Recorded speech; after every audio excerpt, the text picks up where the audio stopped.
sister, and she even tried to walk down the aisle at my wedding. Finally, I got my revenge. My parents always favored my sister, and it was far from subtle. If she accused me of something, they'd believe her and punish me.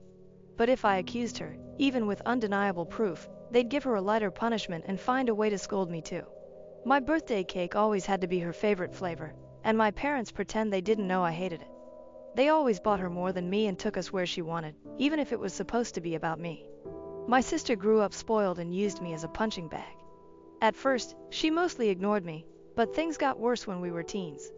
She ended up with no friends, and her behavior deteriorated. Did her friends move away or ditch her because she was mean?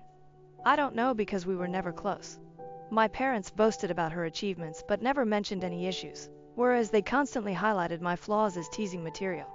I only knew she had no friends because we went to the same school, and I noticed she was no longer with people. Meanwhile, I was fairly popular. My sister realized this and suddenly turned me from an occasional punching bag to someone she needed to take down constantly. She started accusing me and my friends of more things.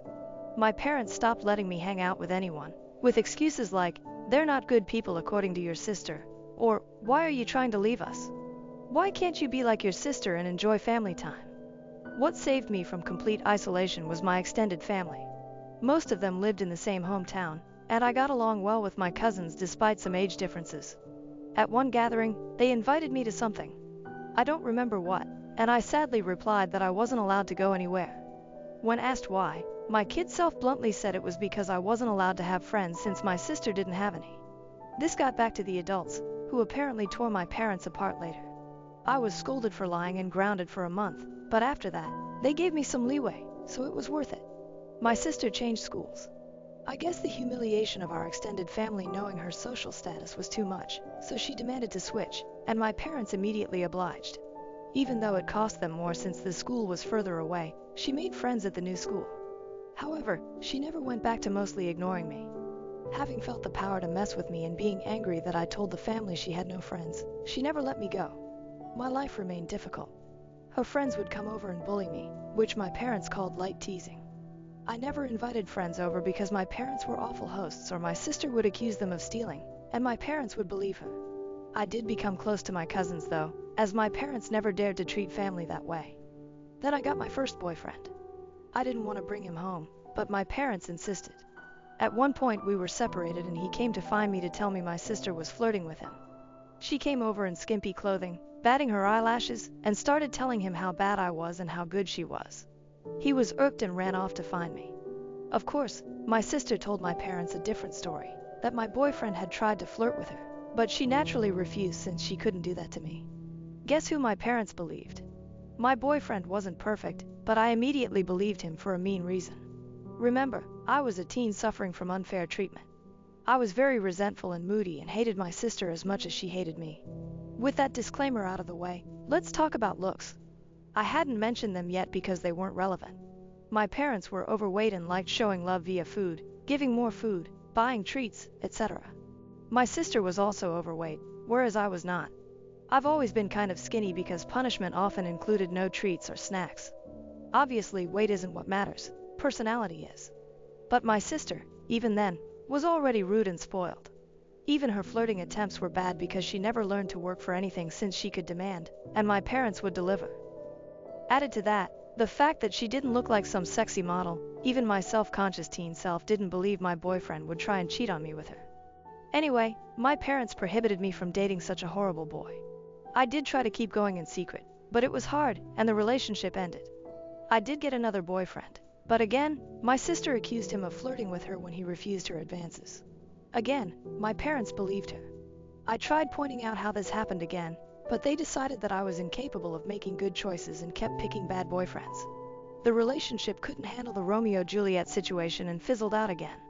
I would eventually get called a slut in high school as I was fine with making out with boys and such but refused to have relationships. Thankfully, it never got back to my sister or parents. My sister did bring one boyfriend home during all this time. He was paraded with pride, and my parents spent every second telling me how good he was and why I couldn't be like my sister and find myself someone like that. Until he stopped showing up and suddenly he was a conniving bastard that tricked my sister. Oh well, and the unequal treatment continued. At this time, she had more spending money, and her curfews were much better than mine. She was free to go anywhere at any time, while I couldn't. If I pointed it out, my parents would say it's because she's older, but when I reached that age, I still didn't have the same treatment she had. And when I pointed it out, they denied they ever said that or claimed it was because I couldn't be trusted like she was, using my sister's accusations against my boyfriends and friends as proof of my bad judgment. Time goes by, and it's time for my sister to graduate. She was accepted into a college, not a very well-regarded one, and she had no scholarship or anything. Again, because only her achievements were told to me, I don't know which colleges she even tried for, so I can't say how badly she was rejected. I do know her grades were bad in school though, because whenever she got a B, we would celebrate. I would usually get good grades, but my parents refused to celebrate, claiming since I always got those, what was there to celebrate? My parents naturally made a lot of fanfare and told her they'd pay for everything. I was relieved she'd be going away. Not that it made my life any easier. She'd always come home every other weekend and somehow stuff kept missing from my room, or some other issue she'd think of to make my life miserable. My curfews were still strict.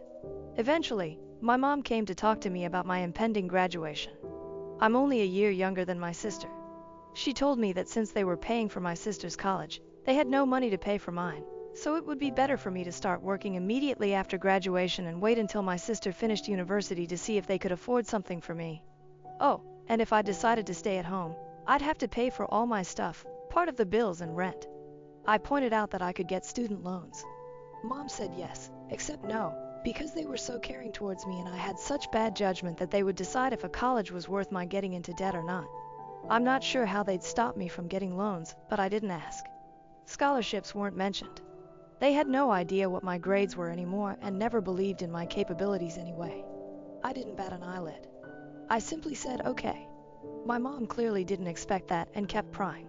Maybe she hoped I'd throw a tantrum so they'd have an excuse to never pay for my college. But I said nothing except that I understood their position, thanked them for caring, and that was that. My dad later tried the same, but I also refused to be emotional. You see, after a whole lifetime of their terrible parenting, I never had any expectations towards my education. I knew they would find an excuse to not pay for mine and make my life miserable. I never believed they would eventually pay if I worked and waited for my sister to graduate. I had been preparing for college for a long time. I could barely go out, my friendships were slim, so I had a lot of time to study. And study I did because I saw college as my only chance to be free. Well, the time came, and I worked my ass off and got a scholarship. Not to anywhere like Ivy League or anything like law or medical school, but it was a good enough course in a decent college with a full scholarship. Knowing my sister would hate it and try to stop me via my parents, I put my achievement on social media at the same time I told them, even forcing myself to thank them in the post. Now they couldn't forbid me from going as they'd have to explain to the family why not. Initially, they were even a little proud and boasted about it, and then I guess my sister got to them and they changed gears and even asked me if I was sure I wanted to go. They let slip that my sister wasn't doing well in college, and since she was smarter and had better judgment than me, I'd suffer worse. I obviously stuck to my guns. They weren't happy but couldn't do anything. College was my savior. I started being happy. I still contacted my parents and visited on holidays and such, but since they refused to pay for anything, I could excuse not going a lot due to money. During this time, I avoided introducing any man to them, and my sister stopped going to college. I know she didn't graduate because, again, they'd have made a fanfare about it. She moved back home, paying no bills or rent, but it's different, my parents said, and started working at the same company as my mom, obviously thanks to my mom pulling strings. This was all presented to me as a point of pride. Almost there, I promise. I met my husband around this time. You know those people who say, if I were in that situation, I'd have done something. My husband is the type who actually does. I'm the type who is meek and a doormat in any situation and then can't sleep at night wishing I had done something, had thought of something witty to say, etc. I'm the person who can't help but cry when I'm angry. My husband is the guy who claps back immediately. He loves drama and loves to resolve it. He's the guy that if he doesn't immediately reply to a slight, you better start worrying because he won't forgive and forget. He's just doing something worse for revenge. He's the one who wanted me to post here and wanted to post on a nuclear revenge board too, but decided what we did wasn't nuclear. People were baffled that I got together with him, but just because I was incapable of acting like him due to my upbringing, it didn't mean I didn't like it. I love that my husband does what I can't, and he treats people well as long as they do the same to him. When we discussed marriage, we decided we didn't care much about the ceremony due to our budget, as we'd rather spend on a dream trip to Europe for our honeymoon. As for where to do it, since his family was spread out and mine was still mostly concentrated in my hometown, we decided to do it there.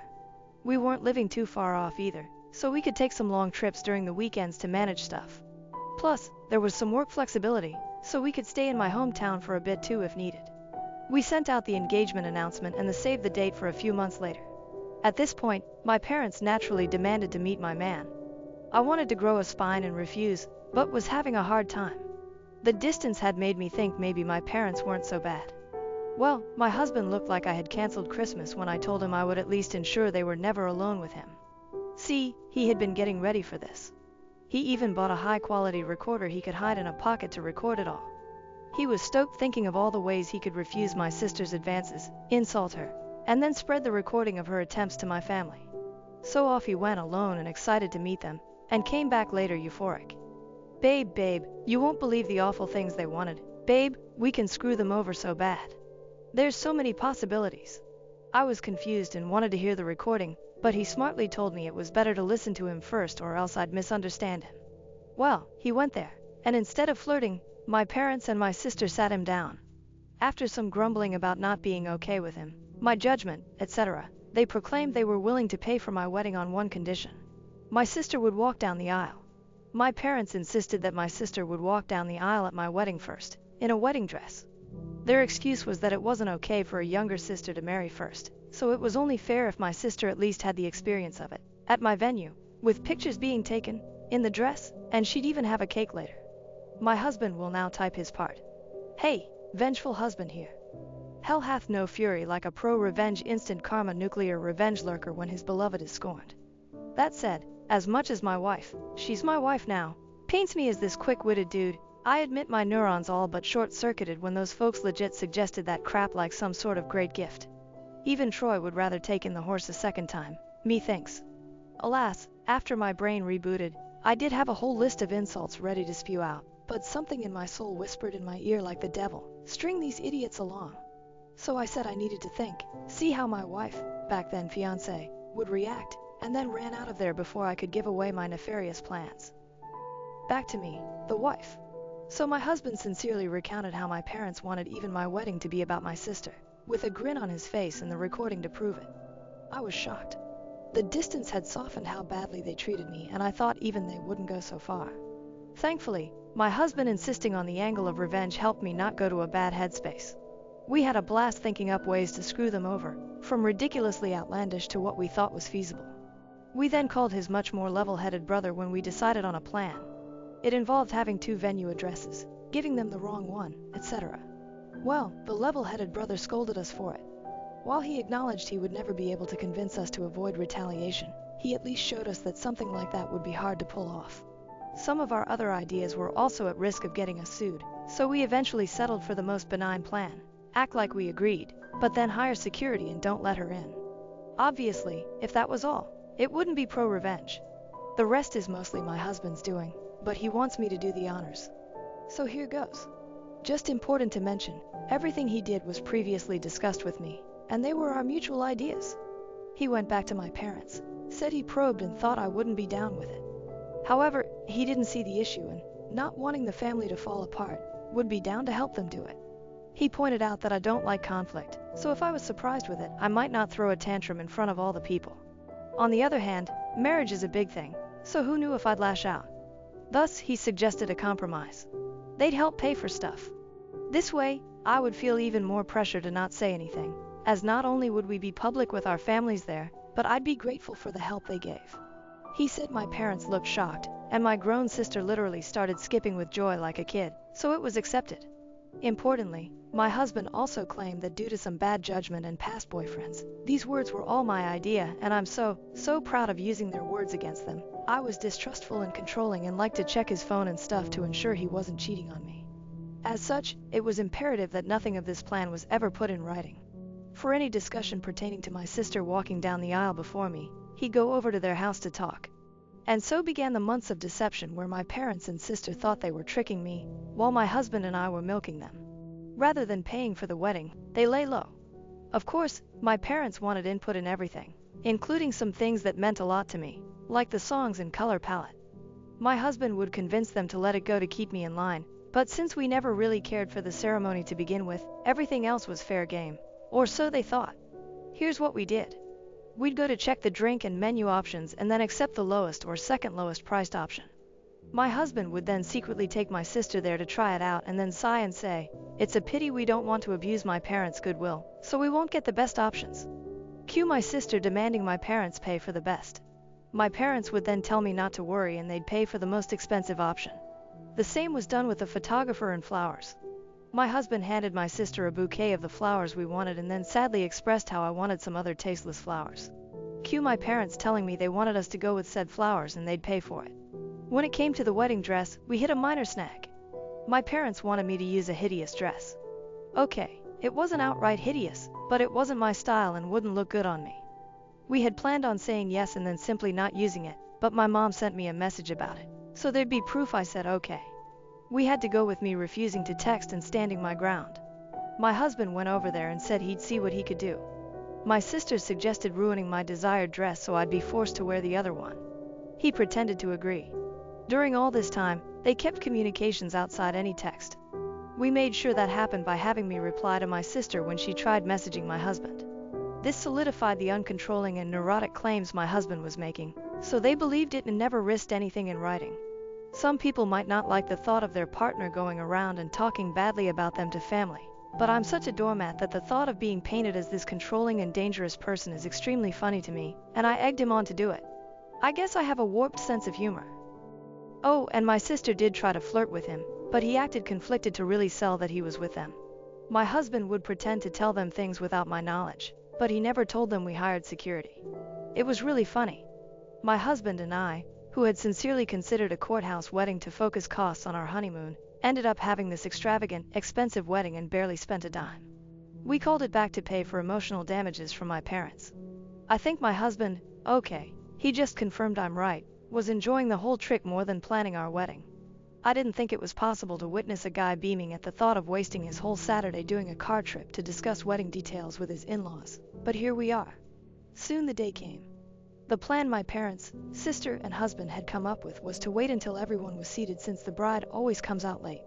They'd have my sister arrive at that precise time to avoid me seeing her and trying to stop it, and she'd walk down the aisle. By the time I heard what happened, it would be too late to do anything. As for my dress, we saved some of the leftover fabric from my dress alterations. My husband took that to my parents' place. My sister still lives with them, and showed them as proof he'd ruined the dress, then said he had to go back to me as I was raging and he needed to calm me down. He told them he'd see them at the wedding. We made sure to keep our real security hidden initially. As the guests and my parents arrived, they only saw a woman with a list of names to check. Only after my parents had settled in did we bring out the actual security, a guy who looked like a bodyguard. We instructed him not to let my sister in and promised a generous tip if he kept our instructions confidential. Soon, the moment arrived. My parents got a text that my sister was less than 5 minutes away, so my dad signaled for the ceremony to start. My bridesmaids had been prepped to follow his lead, so they did without checking with me. After they all took their places, my dad stood at the entrance, waiting for me. During this, a friend not in the wedding party texted me to get ready, to avoid suspicion if my husband or bridesmaids started texting. This friend, my husband's ally, was as eager to stir drama as he was and didn't mind not being a bridesmaid. As soon as my dad took his position, the bridal song began. The doors opened and I entered. My dad was shocked to see me. He tried to look behind me but couldn't see the venue entrance from where we were, so he had no idea what had happened to my sister. Then his phone rang. I saw the caller ID, and it was her. He left me with a mumbled, "Something came up." Gasps and confusion filled the room. The friend on the plan loudly asked what happened. I lied and said tearfully, "He told me it wasn't supposed to be me there."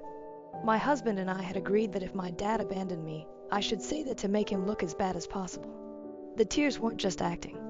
I was genuinely hurt and trying not to cry. The friend then loudly asked, "What did he mean by it shouldn't be you?" so that everyone could hear and spread it. Then she said, "I will go and check," and ran off. We planned this so she could create chaos with the security and prevent my dad from returning to stop the ceremony. Eventually, my mom also left. At this point, my husband's dad quickly ran over and took my arm. He'd been forewarned he might need to. His desperate run to me made me smile. I walked down the aisle to whispers as people discussed what had happened.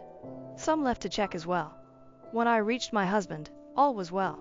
He comforted me, joking that my sad face was so real I deserved an Oscar, and reassured me he'd deal with my parents for what they did. We got married without any further issues. My parents didn't come back. I noticed a lot of people leaving and returning during the party, but no one dared tell me what was happening. Someone whispered in my husband's ear and he went out. He returned later with a thunderous expression but whispered to me that he needed to go hide before he broke character and started smiling. It worked. Here's the summary from friends, family, the security guy, and my husband that I got afterwards. My sister arrived in a wedding dress. The security refused to let her in as we had agreed. He told her she must be at the wrong venue because there was already a bride. Yes, we tipped him very well as promised. My dad tried threatening him with the police, claiming he'd never heard of him, so he couldn't be working there. The security agreed to call the police since he was hired by us and was just doing his job. My dad realized it would be too late and tried to demand that he let my sister in. At this point, the friend came over, started shouting and insulting my sister, and asking what was going on, basically stalling. My mom soon arrived, followed by others. By then, the wedding plan was ruined. All my parents could do now was damage control, as everyone who learned about it was horrified they'd try to pull it off. People started screaming and berating them. The three naturally said it wasn't a secret and blamed my husband. When he was called over, my husband put on his best confused look and denied everything. To quote him, "Gaslight, gatekeeper, girl boss, LOL." He denied ever agreeing to such a ridiculous plan. When they insisted he demanded proof, and of course, they couldn't provide any. All the text exchanges they could show were about normal wedding decisions. My sister was scream-crying and apparently sat on the floor kicking her legs like a child. My dad looked like he wanted to hit my husband, but security and other people held him back. Naturally, they claimed they had no proof because my husband told them not to text. My husband laughed and said, "Wow, how convenient, huh?" Then he repeated, "Why would I ever agree to something so messed up?" He ripped into them about being terrible parents and said he wasn't going to let their stupid plans and lies ruin his wedding, then went back to me. No one believed them. The venue had cameras, but they wouldn't show me the recording as it was only for security purposes. However, some people filmed parts of it. Watching my parents and sister get torn apart by everyone who came out to see the drama was delightful. After years of being accused of things and not being believed, seeing them get a taste of their own medicine was one of the best wedding gifts. My mother was crying, my dad kept changing from purple to white, and my sister was still on the floor crying and screaming. They kept insisting that my husband was in on it, but people kept asking why he would agree, why there was no proof, and why they wanted my sister to do this at my wedding. They had no good answers. Eventually, they were told to leave and had no choice but to do so. My dad apparently had to drag my sister up as she refused to leave the ground. Again, people said nothing to me all night. I guess they wanted to spare me, and maybe it's because I was the bride and not just a guest for once, but it did feel like everyone was making an extra effort to be nice, positive, and excited about everything. My husband says all the expensive food and drinks they were eating certainly helped, LOL. We had a blast. My husband kept up the forced angry face for only a short while before breaking out in smiles again. After that, we went to the hotel to catch some sleep before heading off on our honeymoon. Speaking of which, my parents did try to pay for our plane tickets, but we thought that was risky as they could try to cancel them or something, so we refused. Since then, the three of them have tried to contact me. I've refused calls because my husband insisted on keeping a paper trail, a smart move because my sister eventually messaged me. I won't repeat what she said as it was very unhinged and didn't make much sense, but the important part was that she blamed me for her humiliation. Called my husband a two-faced snake who fooled them for months. He wants to print and hang that on our wall, LOL, and hoped, but was also certain, that I'd get cheated on by him. She even suggested he was cheating on me with her. My husband took my phone, screenshot the call logs, my sister's messages, and some messages from my parents demanding I pick up the phone, and sent it all to our family group chat. He also sent screenshots of messages to him where they called him names and threatened him, but he kept up the "you're delusional, I never agreed to anything" shtick and even threatened to sue them for defamation and harassment. He wrote a message in the group chat begging my family for help as I was now being harassed by them constantly. He pleaded with them to stop my parents and sister from ruining our honeymoon after they failed to ruin our wedding. He ended with a request that they not share our locations to prevent my parents from sending my sister over and claiming he had somehow agreed to pretend to sleep with her in our honeymoon suite, LOL. My family assured him they'd handle it, and since then, we've had peace. My husband is a bit disappointed that my sister didn't disobey so he could call her out again while tearing her a new one. We'll see if the peace lasts. All in all, while I would have preferred a normal, loving family at my wedding, at least for once in my life they not only failed to ruin something meaningful to me, but I got back at them. Extra info. Do I know why they treat me like this? I've been asked this question a lot, so I assume you all will wonder the same. I've pondered this all my life and still don't know. I tried asking when I was young, but they denied any difference and scolded me for being spoiled, so I stopped trying. I've considered many possibilities, but based on my observations, I think it's this. I was unplanned. They took a while to have my sister, so she was not only wanted but also like a miracle child after so long. However, given our small age difference, I think they didn't expect to have another child so soon or easily and didn't use adequate protection after my sister's birth. Maybe they didn't realize my mom was pregnant until it was too late, so they were saddled with an unplanned baby while still dealing with a newborn. They're not well off, so having the extra expense likely didn't help, and they resented me. But that's just my conjecture. Regardless, I've accepted that the reason won't truly matter. What they did to me was unwarranted, no matter what. Did they really think this would work?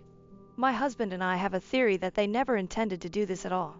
We think my sister threw a tantrum over me getting married first when she barely gets dates, and they made my husband that outlandish proposition. They didn't want to pay for my wedding and didn't think we'd accept or that it would even look good for them to do it. By suggesting it and being refused, they could look like the good guys to my sister while having an excuse not to give me a dime. But then my husband accepted it, and they couldn't backtrack without risking my sister turning on them.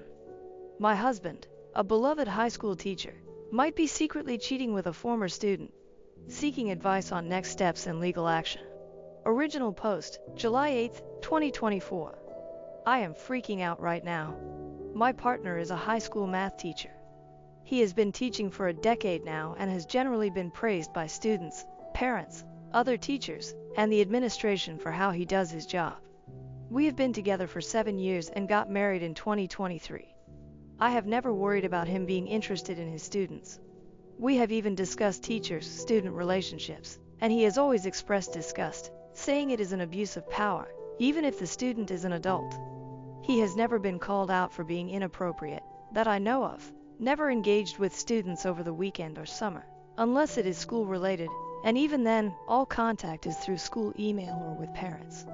He generally refers to his students as his kids, and actively keeps a distance from developing too close of a relationship because he is young, attractive, and other male teachers recommended he do so. Here's what happened.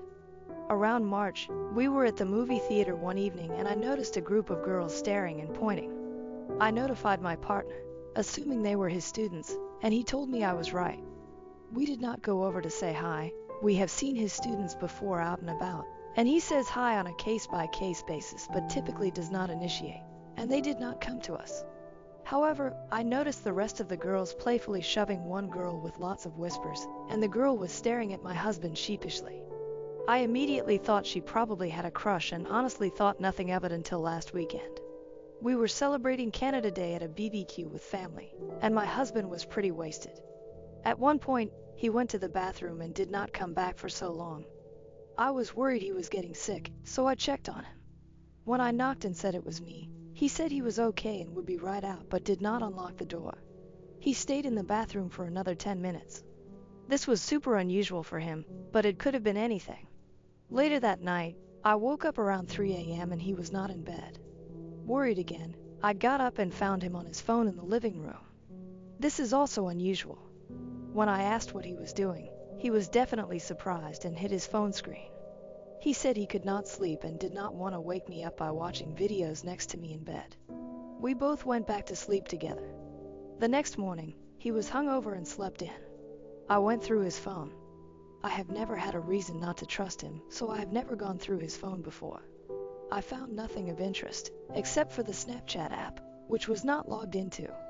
He used to use Snapchat but, from what I knew, had not in years.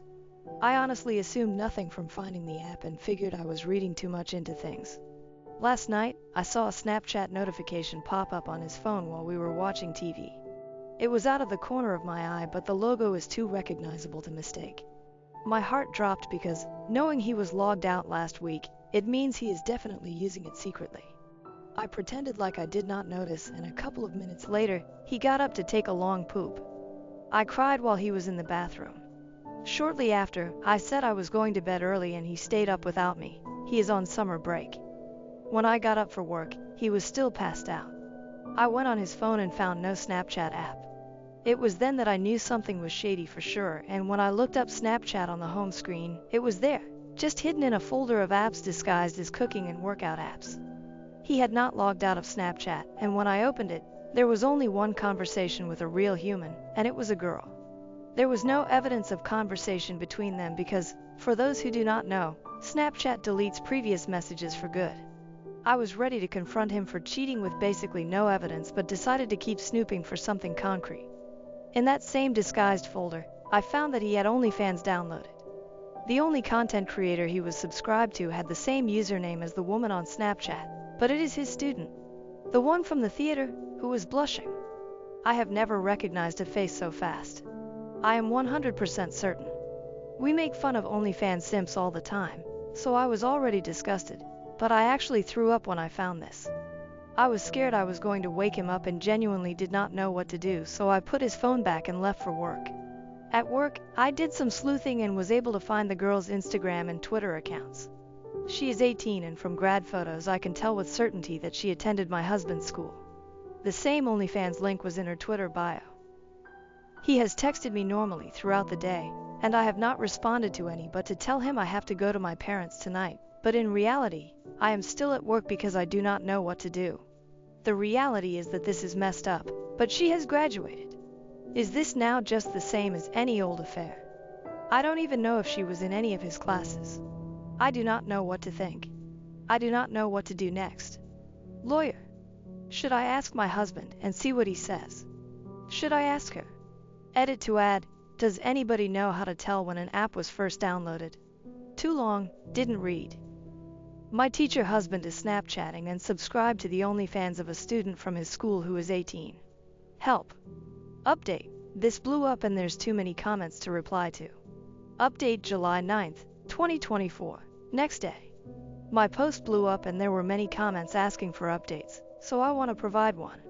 I read every single comment, but there were too many to reply to individually. To clarify a few things, no, I did not take pictures or screenshots of the Snapchats or OnlyFans. I was so upset that I did not even think about it until afterward, and I thought there would be another chance to get them. I realize I made a mistake. Regarding some of my early comments, my brain was still reeling. I am 100% leaving my husband. To make it clear, it took me some time to come to terms with what was actually happening and the fact that I was in denial, but Reddit helped me get there, so thank you. The comments were about 50-50 split between advising me to talk to a lawyer or to my husband first. The reality is that I did not think I had anywhere else to go at the time, and I was so emotional last night and felt like I needed to know. I wanted to confront him and rip off the band-aid. He called me while I was still at work, and I ended up telling him we needed to talk. He seemed thrown off by this and canceled plans to stay in. I did not get home for almost 3 hours after that, crying and deciding what to do. Ultimately, I went home. If you're ever in the same position, do not do what I did. I wanted to follow the advice of many comments by basically saying I know about her, but I really wanted to get pictures of the evidence first, so I planned on playing it cool, saying never mind, all is okay, until we went to sleep and then sneaking back on his phone. I shouldn't have said anything on the phone, but my emotions got the better of me. But when I walked in the house, I immediately felt like he knew that I knew. He said, "What's up?" super standoffish. Just seemed off, and whatever I said on the phone must have tipped him off. Either that, or he was able to tell that I was on his phone in the morning somehow, pretending to be asleep. I'm not sure. So I couldn't control myself and got super emotional and confronted him on the spot. I asked if he had OnlyFans. It was the first thing out of my mouth, and he literally said no. What did you want to talk about? I told him I knew that he did, and he denied. I told him I went on his phone this morning and scoffed and walked away. I followed him, crying and screaming that I knew he had OnlyFans and Snapchat. I told him that I was leaving him and finally cried out something about him cheating with his students. When I said that, he immediately turned around and asked what the fuck I was talking about. I told him that I knew about the girl, who was 18 years old, and his face genuinely turned into someone I didn't recognize. He immediately began yelling in my face that I didn't know what I was talking about. How dare I accuse him of sleeping with his students, and that I was crazy and trying to ruin his life. I was screaming back at him. I told him to open his phone and prove it, and he laughed in my face about how stupid somebody would be to do what I'm accusing him of, and basically threw his phone at my face and said, "Knock yourself out." As people can probably guess, there was nothing. He definitely knew before I got home. He was logged out of Snapchat, and when I asked him to log in and stop lying, he logged into a different account and asked me if I would drop it now. The first account had just the 18-year-old girl and a few AI accounts. This one had all his old college group chats and other people, including me. He gaslit me and swore he didn't have another account. He even suggested that I had dreamt all of this. At one point he finally admitted that he subscribed to an OF for a streamer during one of our intimacy lulls but never a student, and he swore he lied because he loved me and doesn't engage in that kind of behavior anymore. It was just hours of lies and gaslighting. He said that he knew which student I was talking about, but that he's never spoken to her or taught her. He didn't recall the movie theater incident and accused me of imagining it too. He denied receiving Snapchat at all a few nights ago when I first saw it. He denied acting shady the days before. He denied everything. I was absolutely disgusted by him the whole night. As the conversation went on, he started to talk about how he's going to get us marriage counseling, that my trust issues can be worked on, and he would leave teaching if it's what it took for me to stay, but never admitted to anything with a student.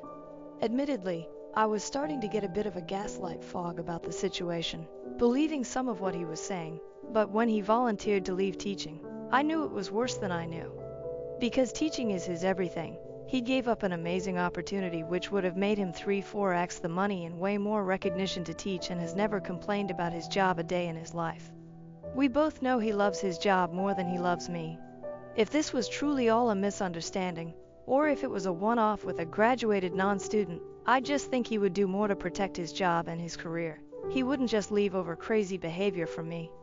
That immediately told me everything I needed to know, that he was panicking on the inside about me leaving and me telling people. Maybe because more happened with 18F than what I know. Maybe because he's done this before. I'm not sure. But he fucked up bad. It's so late, I was so exhausted, and I feigned agreement in working through it and told him I could move past it, but I was obviously lying. I need time to get shit in order. He is sleeping in the guest room tonight.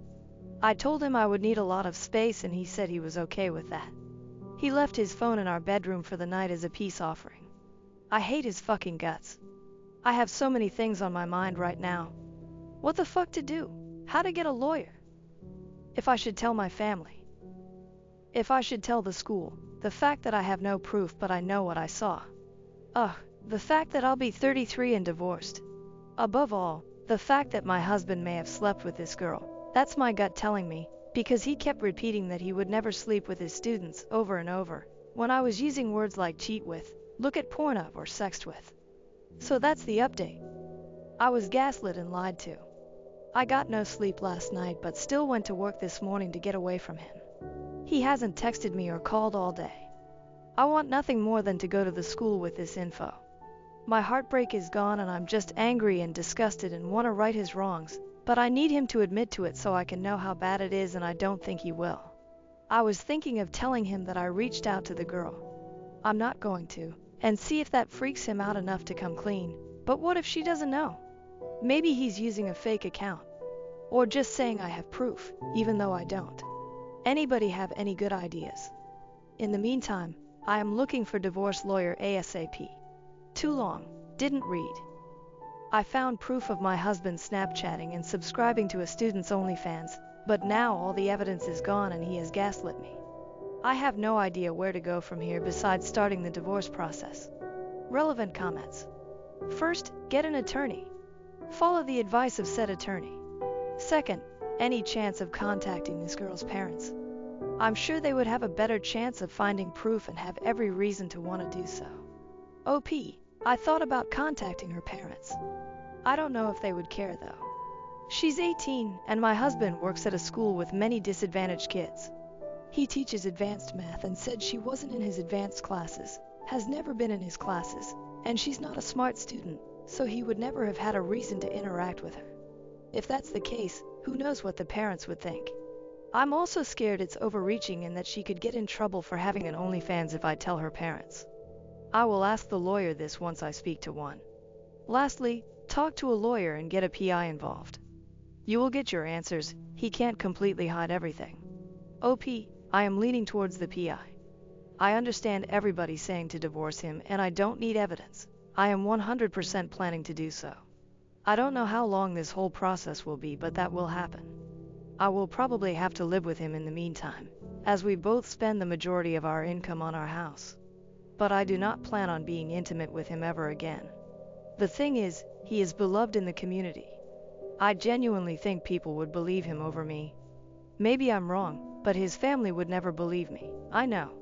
Even my own family will be shocked. I want to hurt him like he's hurt me and maybe even hurt other people. So I want proof. I think I'll look into some pleas. Are there PIs who can investigate somebody online though? Or just in real life? I caught my boyfriend cheating just before his big night. Should I expose him or exit gracefully? What should I do? I won't go into all the gory details of our relationship. We were in love, and well, I still love him. But I found out, clearly he does not. I discovered proof that he has been cheating on me for a while, in the form of small home movies of them. I don't know the girl, and from the looks of their conversations, went ahead and post-discovery snooped. She has no idea I exist. Tonight is the biggest night of my BF's life. He's receiving a state award at a big dinner with a few hundred people attending, from his mom and dad to councilmen and all of that. In fact, the only reason I discovered this transgression is because I've been putting together a little video for him to enjoy some of the key moments of his life. You know, typical sappy shit. I'm burdened with a lot of power right now, and I don't know if I have it in me to do the right thing. Or if I even know the right thing. I'm blinded with tears of rage and sadness and betrayal. But at the same time, I love him, have loved him, and do I really want to do this? The relationship is over, no doubt about it. I am not a woman who will take her man cheating on her, certainly not. That's not the issue. The issue is, there are cutest selfies of the two of them. A lot of them, only shared between the two of them. Nothing lewd, there's plenty of that on camera though. Do I sneak one in the snap reel as a way of letting him know that I know? Or do I simply confront him after his moment in the sun passes? I'm not going to pick up everything and leave without cutting contact. That's not my style and it wouldn't make me feel good, just very sad. Do I do the bitchy thing for once in my life? To anyone looking at the snap reel, it would just look like a picture of him and a friend. But to him and to me, it would be a private message, an outing. Help me, Reddit. I don't know what to do this time. TLDR, found out BF was cheating on me, and have the power to let him know via slipping a photo of the two of them into the snap reel showing tonight. Should I do it or gracefully exit his life? Relevant comments. Comment 1. Nah, you know what? If there's really nothing that anyone would pick up on other than the two of you, you slip that photo into the slideshow. Make eye contact with him when the photo appears on screen. Then, when it's over, you stand up and walk out. It ain't the high road, but nobody needs to walk the high road all the time. OP, I chuckled. I think the only reason I would do this is to make eye contact with him so that he knows I know. But I'm not sure I have the guts to do that. I'm not exactly Olivia Pope. Update. Found out BF was cheating on me, and had the power to let him know via slipping a photo of the two of them into the snap reel showing tonight. Should I do it, or gracefully exit his life? Well, it's been a month and a half since this all went down. I have gotten so many requests for an update and I never intended to actually give one, honestly, because I was afraid of the fallout depending on what I ended up doing. So what did I do? I did the immature vengeful thing. And I don't regret it.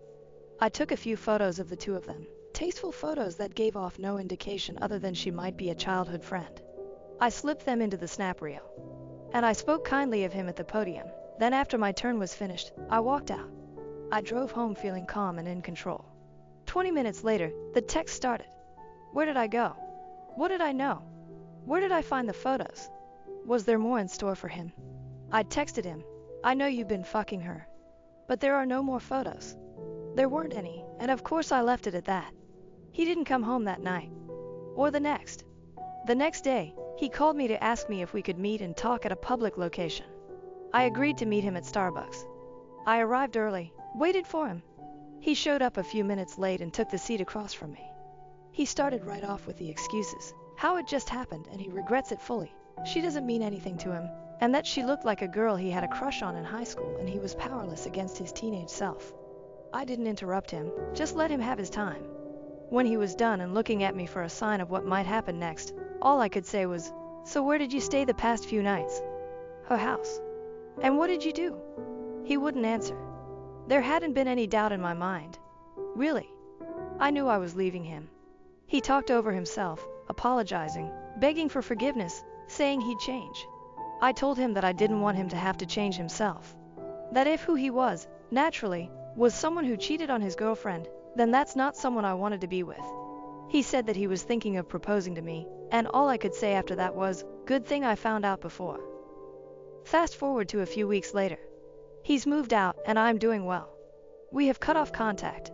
People ask me about him all the time, and I just let them know he left me for a girl who looked like his high school crush. So that's the end. We are broken up. We are never, ever getting back together. I don't feel any regret for how I handled it. Like one commenter said, there's no need to take the high road all the time. I added the photos to the snap reel. He saw them.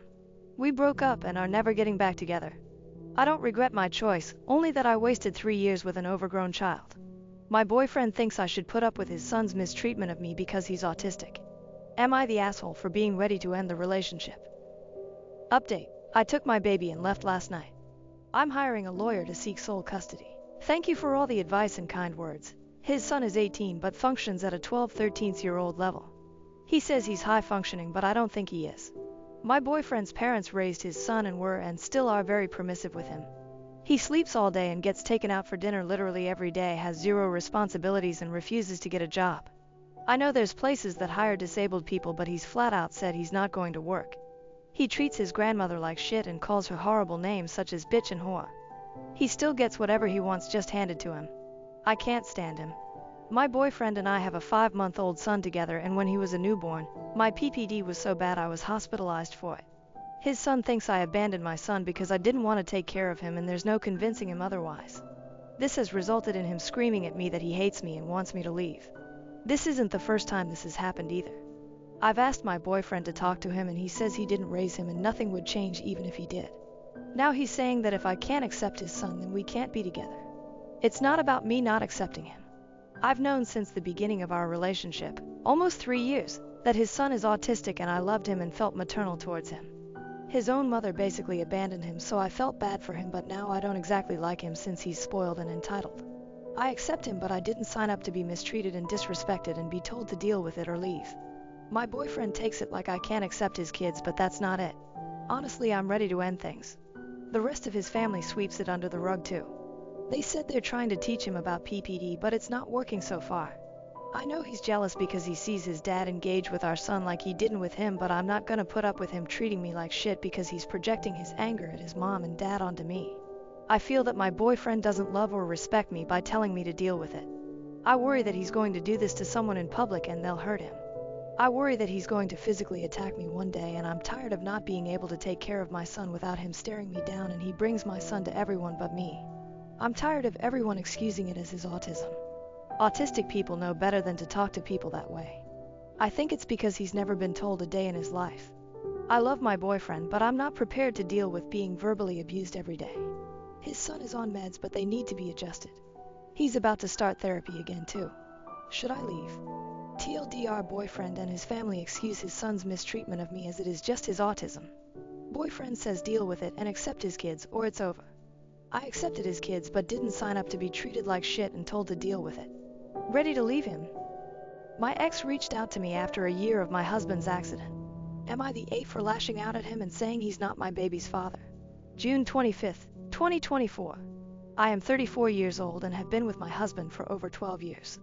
We had our child when I was 31 and my husband was 33. Tragically, about a year and a half ago, when our baby was around 2 years old, my husband, the love of my life, died in a terrible accident. A careless driver hit his car on a foggy, slippery road, and he died instantly in the crash. His death left me devastated.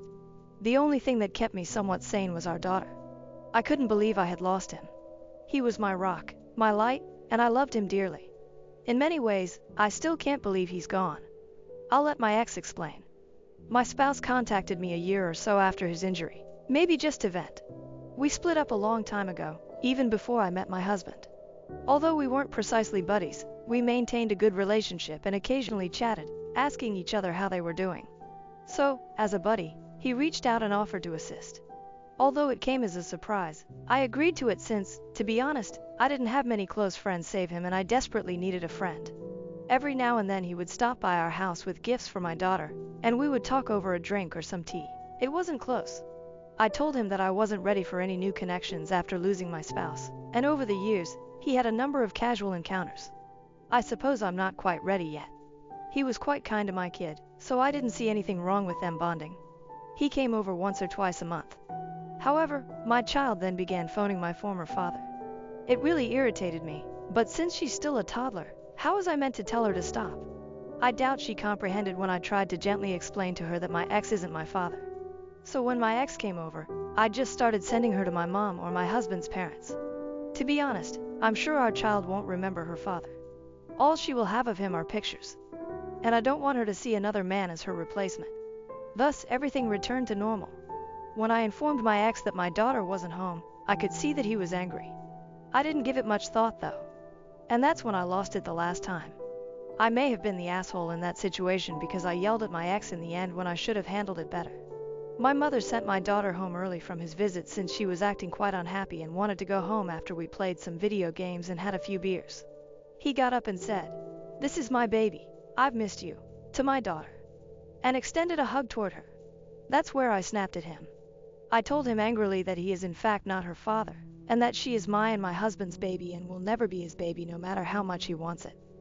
And if he wants to have a child, he still has plenty of chances with his girlfriend. He told me I was a real for saying such cruel things and left. My mother told me that I was kind of an asshole too and I acted like a child. So am I. Relevant comments. Commenter, no assholes here. I think you took some unresolved trauma out on him, and also that him calling your kid his baby was pretty clueless since he presumably will not be her father. He's more of an uncle, if we want to use family terms at all. I think you should apologize even though he was also wrong, assuming you want to be friends and have him in your kid's life.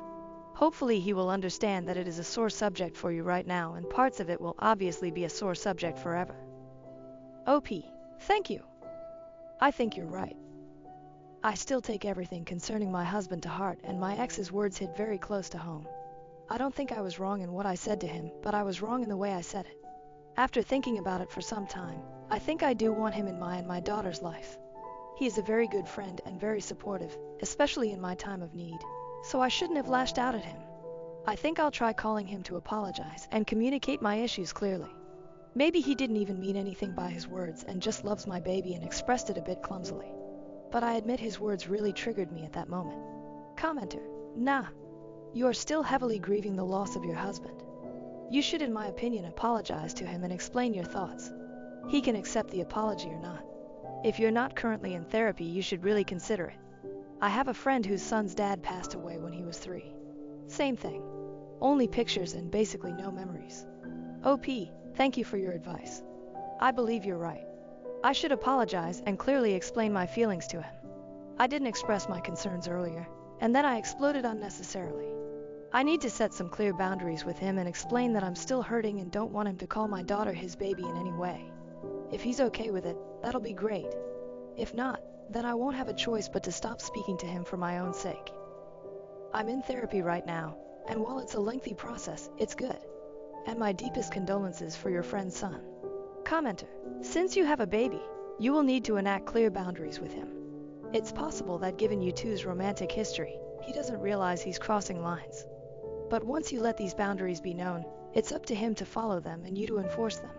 Don't let him bully you. You're the mom and dad to your baby. OP, you are right. My first priority is my baby's well-being. Although some of my relatives say a child needs a father figure, I think that's nonsense. If I meet a nice man who is at least as great as my husband, then maybe. But it should be on my terms and not forced onto me and my baby. Commenter, if he only came back into your life because of the baby, I think there is something going on here. There are tons of bad people out there who insinuate themselves into single moms' lives to get access to the kids. Protect your daughter. You don't need your ex. You dumped him for a reason already. OP, I'm not really sure if he has some ulterior motive about my baby. Maybe he's too projecting some unresolved issues. Maybe not. He's generally a good person and a good friend. But you're right, he was a terrible boyfriend. We were very young and our relationship was clearly toxic. However, we later talked and decided that we are much better as friends than as lovers. However, after writing this and giving it some thought, I realized that I should first apologize for yelling, and then, second, create some firm boundaries between him and my child. He has the right to reject that, but in that case, we will not communicate. Commenter. Not the A, and this seems to be some ploy on his part to get back with you and has extended to creating a relationship with your daughter. OP. I don't think he wants to get back with me, though I'm not completely sure. We broke up for a reason. We were young and foolish, and our relationship was entirely toxic. He's a good friend though. Sometime after the breakup, which was surprisingly calm, we talked and decided to stay in touch.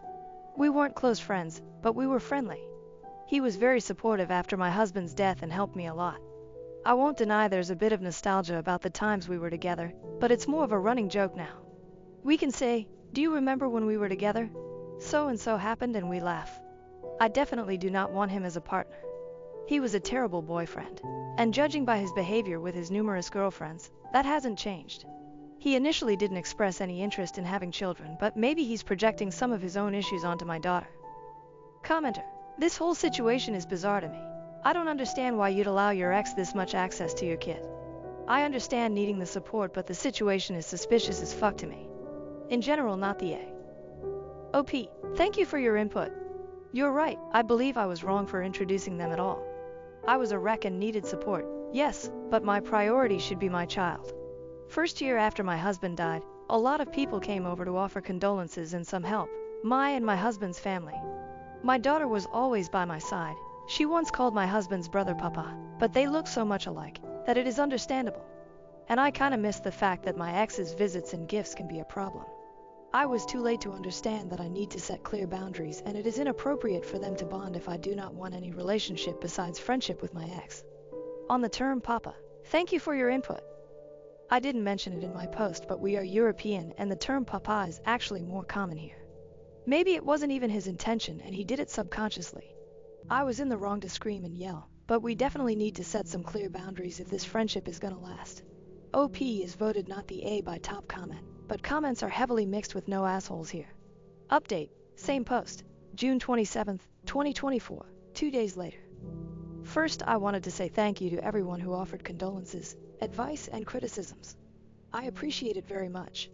I believe some context and explanation are necessary. My husband and I had a very close friend group, and we usually hung out at our place because we have a sort of playroom with a PS5, a good PC, VR, board games, and a D&D table. We are big fans of gaming in many forms. Sadly, our friends moved to different countries over the years one by one, and after my husband died I was left with only one friend from the group nearby. But she's a young mother too and we can't hang out like before. We still speak, but it's not been the same. So I wanted some familiarity when my ex appeared. I was vulnerable and allowed things to escalate too much. I desperately wanted to have a friend who shares similar interests with me and my husband. So I was blind to some red flags and my own wrong choices. Also, I never left my ex alone with my daughter for more than a couple of minutes. I was wrong to introduce them in the first place. Now to the update itself. Yesterday evening my ex came by unannounced and uninvited. I was a little worried, but thankfully my husband's brother and his wife were at our house with their kids on a play day. So I asked them to watch over the kids for some time and went to talk with my ex outside. He was drunk. A lot. He started talking and he said a lot. In a nutshell, he said that he will always care about me, that he suppressed some feelings for all these 15 years and he just realized that he was a fool to let me go. I admit I do care about him too, but not even remotely in a way I care about my husband. So I was a fool to hope we can be friends and have a civil relationship without any implications. Our conversation became heated and we argued, with many accusations being thrown around. My brother-in-law came out of the house, bringing our large, overprotective dog with him. So I quickly apologized to my ex for leading him on and told him to move on and asked him to leave and never return. I was a bit worried that things could get violent, but he left without any protest. He later posted long and vague posts about being hurt and that love is shit and he's better off alone, and tagged me and several of his other exes. Not sure how his girlfriend may react to that, but it doesn't really matter anymore. I blocked him everywhere and hoped he wouldn't appear in our lives anymore. Also, I will update my security system as soon as possible just in case. Spot on comments. Commenter. I watched a TikTok this morning by a woman who took something for relief after several days of constipation. Then she went commando in a sundress to Walmart, where she trusted what felt like gas only to shit on the floor. And somehow that dude vague booking his feelings and tagging his exes is still the most embarrassing experience relayed to me today. Replier. I don't believe that lady. I suspect she went to that Walmart commando just to shit on the floor to try to get away with it. I had a friend that worked at both Walmart and Target. The amount of people that decide to take a dump in areas like the fitting room will blow your mind. Like to the point where if you were in a fitting room, there's a good chance that a minimum of 5 different people have taken a shit in that fitting room at 5 different times. Commenter. I had forgotten about this until I read your comment, but when I was a kid, my great aunt was telling us about going to Walmart once and discovering that someone had taken a shit in one of the purses there. My mom also almost stepped on a human turd on the floor once at a different Walmart in the entry area. What is up with people pooping everywhere at Walmart? I hate that place. Commenter. My ex-coworker told me a story about a woman who was bouncing in a shoe aisle one time. My coworker was called to the front of the store and forgot about her. Coworker was later going around the department to straighten up and went into the fitting room where she found a lone child's rain boot. She went to pick it up and discovered pee in it. She went up front and they checked the cameras. That bitch, instead of going up front to the restrooms, waited till she was gone, grabbed the boot off of the shelf, jumped into the nearby fitting room and did her business. People are nasty. Commenter. I used to work in a retail shop, and when I moved to a new city I started working at the local branch there. At the first branch, such incidents were never a problem. In 2 years, the only issue we had was a toddler having a spectacular accident. Without going into too much detail, the child was wearing shorts and tried to run away afterward, spreading the mess everywhere. The mother apologized profusely, helped clean up, and even called customer service to thank us for our kindness. However, at the second store, people would have inappropriate bathroom incidents at least once a week. I could never figure out why there was such a difference. Both stores were part of the same chain, located in very similar cities and neighborhoods in terms of socioeconomic status, with comparable public toilet availability nearby. The customer bases seemed superficially similar. It made no sense to me. After being sexually abused by my stepfather, I lived with my dad. Recently, I discovered that he chose me over my former stepmother and half-sister. I was sexually abused between the ages 9-13 by my stepfather. Both he and my mom will be behind bars for many years to come. When I was sent to live with my dad, I was broken. I barely spoke, didn't eat much if at all. I wasn't mad or angry. I was null of any kind of emotion. Basically, I was alive but wasn't living. I kept my interactions with everyone to the bare minimum. I was polite but didn't go out of my way to make conversation with anyone. I was more social with my dad, but I kept it to a bare minimum. I had nothing left to say to anyone. It took me 2 years for me to be able to allow my dad to show any form of parental affection towards me. That's how withdrawn I had become. Dad was my rock throughout the whole thing. When I experienced night terrors, I would wake up and either find my dad holding my hand or him holding me. He drove me to all of my therapist appointments. He made sure I was eating properly. There were days I would break down for no reason and he would just hold me and tell me that everything will be okay. He literally went above and beyond for me. I hated the city that we were living in. Because I had so many bad experiences there, it made living there miserable. I was so passive, it was scary. My therapist had told my dad that I was stuck in the victim cycle. I didn't know how to get out. Because of this, I was bullied quite a bit. By the time I was 15, I had been to 3 different schools. It got to the point where my dad pulled me out of public school and enrolled me into online classes. I was always very studious and managed to maintain a 94% average overall, but my life lacked any sort of direction. Nothing would motivate me. Looking back, Dad did spoil me, but at the time I wasn't aware of it. I was so in my own body that I barely acknowledged my surroundings. If I asked my dad for a new bedspread, I would get me a new one plus new furniture. My phone of 5 years broke and Dad got a new one plus a laptop. I was grateful and thanked him. I did share with my half-sister and stepsister at the time. Again, I was being polite. I didn't have any form of relationship with my former stepmother, stepsister, or half-sister. I barely knew what it was like being a son at the time, let alone being a brother. By the time I was 16, Dad had approached me and told me that he and he are moving out. I didn't question it. He had asked me to pack my things and we moved into a rental. I didn't think it was any of my business, so I didn't press the issue. A year later, Dad had divorced my stepmother. One of Dad's business acquaintances offered him a partnership in Boston, and he took it.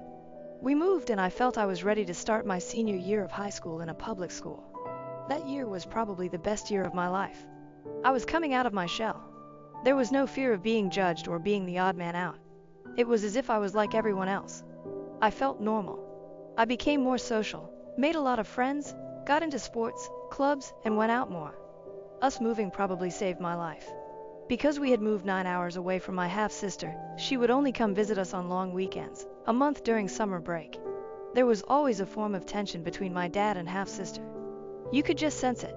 It got to the point where, as she got older, she stopped coming entirely. Me and Dad have always been close.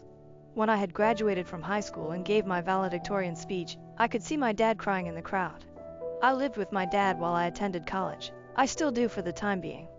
Ever since I was a child, I always wanted to be a doctor. Well, I just finished my first year of medical school. Honestly, I feel like a normal young adult in society. I have a job, friends, a boyfriend whom I've been with for 4 years. I'm thriving in all aspects of my life. Recently, I got a FB message from my half-sister. She was apologizing a lot, and I had no clue what she was talking about. Turns out, the reason why Dad and I moved out from my stepmother's home was because my half-sister told my stepmother that I was watching her change. Yes, she told her mom that I was watching her change. At the time, I was traumatized of sex. Heck, I was terrified of any form of intimacy. The kid was envious of what Dad was doing for me. She was so envious that she tried to move me out. Well, I guess her mom and my dad got into a big fight, and I'm only going to assume that she did not want me in the house. Because we moved out. I think it's safe to assume my dad didn't believe it. How can someone be so cruel?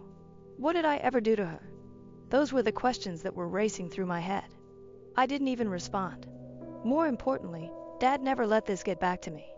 Chances are if I had heard about this when I was 16, that would have been the final nail in the coffin. It also explains the tension between my dad and half-sister. This is a lot to take in, and I have a newfound respect and love for my dad. He gave up this marriage for me so I could live a normal life. Dad is away on a business trip and won't be back for a few more days. I'm missing him a lot lately. Should I bring it up to him when he returns? Also, would it be fair for me to just cut my half-sister out of my life entirely? At the same time, it's sad that their relationship is almost non-existent, and I almost want to help. TLDR. Dad chose me over my stepmother and half-sister after my half-sister told a very dangerous lie that could have potentially ruined my life. Dad kept it from me for 6 years. Should I bring up with him? Edit. I wasn't expecting such a huge response. I just wanted to say thank you for all the feedback. It will take some time, but I will read all of them, or as much as I can. As I was going through the comments, I found a number of people questioning the integrity of this. This is a part of my life. I don't normally like to talk about this. Aside from myself, my dad, and close friends, not many people know about this. The fact that people are saying that it's fake, I don't know what to say. It's not my place to try and convince anyone. Believe me, there are times I wish could convince myself it's not real, but that's not possible. When I wrote this, I wasn't thinking about syntax. It was more just getting this out. People question its integrity based on grammatical errors. Forgive me, but I wasn't in the mindset to reread and go over it. As for how I became valedictorian, and a number of people were very curious, I did respond to it in the comments, but I'll post it here too. It was very unorthodox how I became valedictorian after attending a real HS for only a year. My overall average was the highest in my graduating class, but because I was in online classes for my previous years, I wasn't eligible at the time. I met with the grade coordinator and inquired about my chances, and her response was the same. I broke down in front of the coordinator and I told her the truth. Being named valedictorian was something I always wanted. To be that would have been my first accomplishment that I would have achieved based on my own merit. Yes, there is also the likelihood of getting a free ride to colleges. It wasn't trying to be valedictorian for financial reasons. Money wasn't a problem. Dad did make a lot. It was more this being my first official achievement. This would have helped me self-worth as well. The girl who was originally going to be valedictorian did meet with me, and I told her the truth. She actually talked to the administration to let me valedictorian instead. It's something I'll forever be grateful for. That's actually how me and her became friends. Not many people would do that, and in HS. I'll be posting again. I just need a few days. Despite being the most experienced, I was overlooked for marketing team lead, and they hired an external candidate, hurting my motivation and self-esteem. Hi everyone. It's been a few months now since this happened, but I can't get past this, and I guess I just want to get this off my chest in hopes that it'll help me get over it. Here we go. I've been working at the same company for over 6 years. The company is medium-sized, I would say, and at the time I was hired we didn't have a marketing department. With time the company grew, and after 1 year of working there, they offered to kickstart the marketing department. I accepted.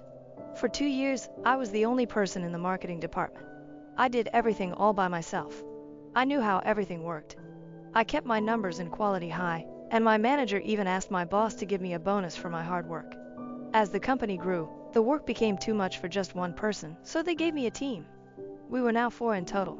I trained and pretty much led the team, but the thing is, my title never went past marketing agent. I thought that with all the things I'm doing, I'd at least get marketing manager by now. I expressed this to my manager, who said that they'll see what can be done.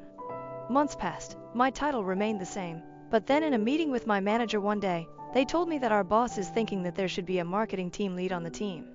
They said that they think it's going to be me, as I started off the department, trained everyone, have the most knowledge, and have been in the company for 6 years now. Obviously, I got excited hearing that, and I patiently waited for the boss to finally drop the news to me. The news ended up being that they were looking for a marketing team lead, and they decided to hire externally.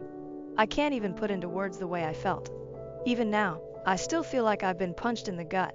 It feels so unfair and humiliating. I was the first person in the marketing department. I have the most experience. Why would you hire someone with 0 experience instead? I asked my manager why I wasn't considered for it, and their response was basically just, "Boss just couldn't see you being a team lead." Hearing that seriously killed my self-esteem and made me feel even more humiliated. They eventually hired the person to take on the team lead role, and what made me want to slam my head against the wall is that they made me train them on everything I knew. Listen, the new team lead is a nice person, and I really don't want to hate them because it's not their fault, but my bitterness is so strong, I just don't even want to interact with them unless I need help. So now, I'm stuck being marketing agent forever, I guess. But what really drove me to write this on Reddit is the new team member. One person on the team left and was replaced with someone else, who just started last month. The team lead is on vacation, so I was the one asked to train the new hire. As I was training them, we talked and I told them a little about myself, about how I started the department and everything. And then they said, "So all that just to not be team lead?" And that honestly just pissed me off. I don't know if it's their wording, their tone, or the look of pity on their face that got to me, but I just shut down. I laughed it off, finished up with training, and just barely worked the whole day.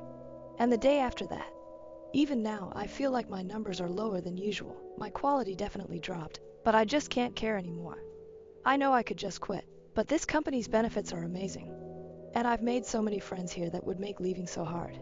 Traveling for work every few months allowed me to see different cities and take in new experiences. But I just can't get past this, and I don't know if I ever will. I might just go through the days until I really just can't do it anymore. If you've read up until this point, thank you for your time. I really appreciate it, and I really hope this situation never happens to you. Edit. Hi again, everyone. I just want to thank you all for your advice. You've all been very helpful, and you've all given me the confidence to send my resume to other companies for a team lead or manager position. I'll be sending my resume to more as they pop up. The market is terrible right now, but I am pretty confident. Now I just have to act like normal in this current position until I hear from one of them. Wish me luck! For those wondering how I trained the new team lead, I did not teach them everything I knew. Hell no. I taught them enough to do their job, but when it comes to deeper knowledge, I held back. I personally just thought it was the smartest decision for me, as teaching them all I knew wouldn't have benefited me at all. It's up to my company to teach them everything else, not keep relying on me. When I was asked to train the new hire, I did mention that I shouldn't train them if we have a team lead. But boss hit back saying that I would be responsible if the team fell behind if we waited until the team lead got back from vacation. I didn't want to cause stress for the rest of the team and myself, so I, stupidly, complied. I did consider threatening to leave if I didn't get the team lead role, but I held back because I was afraid of the response, lol. I was afraid they would have just let me go and I'd be left unemployed without a backup job, especially considering the job market right now. But I guess my pride also played a part in it. I really wanted to be given the team lead role because they believed in me, wanted to give it to me, not because I threatened them. I also do quite like my job, so I thought I could suck it up, but it's really not worth the mental suffering. Huge thanks again for reading my ramblings. Have a great one, guys. Update, so, I got a job as marketing team lead. Just finished week 3. The market is rough right now, but I'm glad I didn't give up and just kept applying. My new job's a little challenging, but my mental health is in a better place now knowing I could finally, fully let go of that grudge. If you're in a similar situation, don't lose hope. When I gave in my notice, I would pay just to see the look on my boss's face again when I told them I was leaving for a marketing team lead job. They tried to match the salary match, but I declined. They asked what they could do to keep me, but I kept it polite and just said that it was time for me to experience more in a different role now. I could tell they were really pissed, but I couldn't care less lol. And then apparently they talked smack about me to the manager, that I was betraying them and all that BS. It's so embarrassing LMAO. Of course, before I left, I asked my manager what I needed to improve on to be a better team lead so I can do even better in my new role. I was told things like, be a little more strict, have more confidence, and other things I made sure to write down to work on. And I know it's been months, but I still wanted to ask again why I was passed up the promotion at this company. So apparently it's because they made it so that the team lead did more admin work. More team reports, team evaluations, team decisions and coming up with new procedures, and less marketing. Apparently, since I'm the most senior with consistent results, they didn't want to lose that by making me team lead. So they figured keeping me as a marketing agent was the smartest move for the company. I fully understand their decision, but screw that LMAO. I feel like I'm actually doing what a team lead should be doing in my new company, and that's all I really wanted. It just feels like they're still trying to figure out what a team lead should do, and I'm not willing to stick around for that again. Thank you again everyone for encouraging me to look for another job. I got way too comfortable in my last job that I allowed them to walk all over me. You aren't handcuffed to a certain company forever. It's okay to leave when you feel there's no more growth for you. Have a great one everyone. Fiance's family mocked me behind my back. Now I'm considering calling off the wedding. Need advice on how to handle the situation. Original post, June 29, 2024. 23 years old. Am engaged to John, 24 years old. We have been together for 5 years. We want to get married in July 2025. I always thought that his family liked me because we get along well. He has 2 older brothers, 26 years old, 29 years old, both married. Honestly, I was very excited to have them all as my in-laws. They were always kind to me. Some kind of important information. About a year ago when I was scrolling on Instagram, I saw a profile that was kind of cringy but in a cute way. It was an older woman's profile who shared inspirational quotes. I remember one particular post, and it was something along the lines of, only stupid people pretend to know everything. Don't pretend, just ask. Honestly, this quote changed me in a lot of ways. Before that, I was always worried that I might embarrass myself if I didn't know something, and after reading that quote I realized that if I always pretend that I know everything, then I'll miss out on actually getting to learn about things. So I decided to change my habits and start admitting that sometimes I genuinely don't know. Someone is talking about the war in Kosovo. Okay, sure, but first let me ask some questions so I can really understand what we're talking about. And I ask a lot of questions sometimes. I sometimes even open the Notes app and write in some questions that I later want to find answers to. These are my latest. 1. How does time work in the black hole? 2. Why do some snails have shells and others don't? 3. What food is okay for ducks? 4. How does the light bulb work? The old ones with gas inside them. 5. Does everyone see colors the same? And how can we know that? Sorry for the long introduction, but it was kind of necessary for understanding what kind of person I am. I know that sometimes I might come across as annoying. Now on to the problem. His parents hosted a small barbecue last weekend only for the family. So it was the mom, 54 years old, dad, 59 years old, brothers, 26 years old, 29 years old, and their wives, 27 years old, 27 years old. I was the last person who showed up because I had to work late. I entered the house, and when I was walking towards the back of the house into the backyard, I heard John's mom talking about me. To be honest, she wasn't talking about me, more like mocking me. I heard her say in a high-pitched voice, "How does the sun work? Where should I put the fork? Why does nobody like me? How do I wipe my ass?" I just stood there. I had this sinking feeling. I couldn't move, so I just stood there. And I heard them all laughing. One of the wives said, "I actually don't mind her always asking questions. I think it's cute." And it made me feel hopeful that they would say something like, "Yeah, sure, we're just playing. We love that." But none of them did. Instead, the mom replied, "It's not cute, she's just stupid." After that, they laughed again. I heard John laughing. My heart kind of broke at that moment because he didn't even say one positive thing. He didn't defend me, he just left. I quietly turned around and left the house.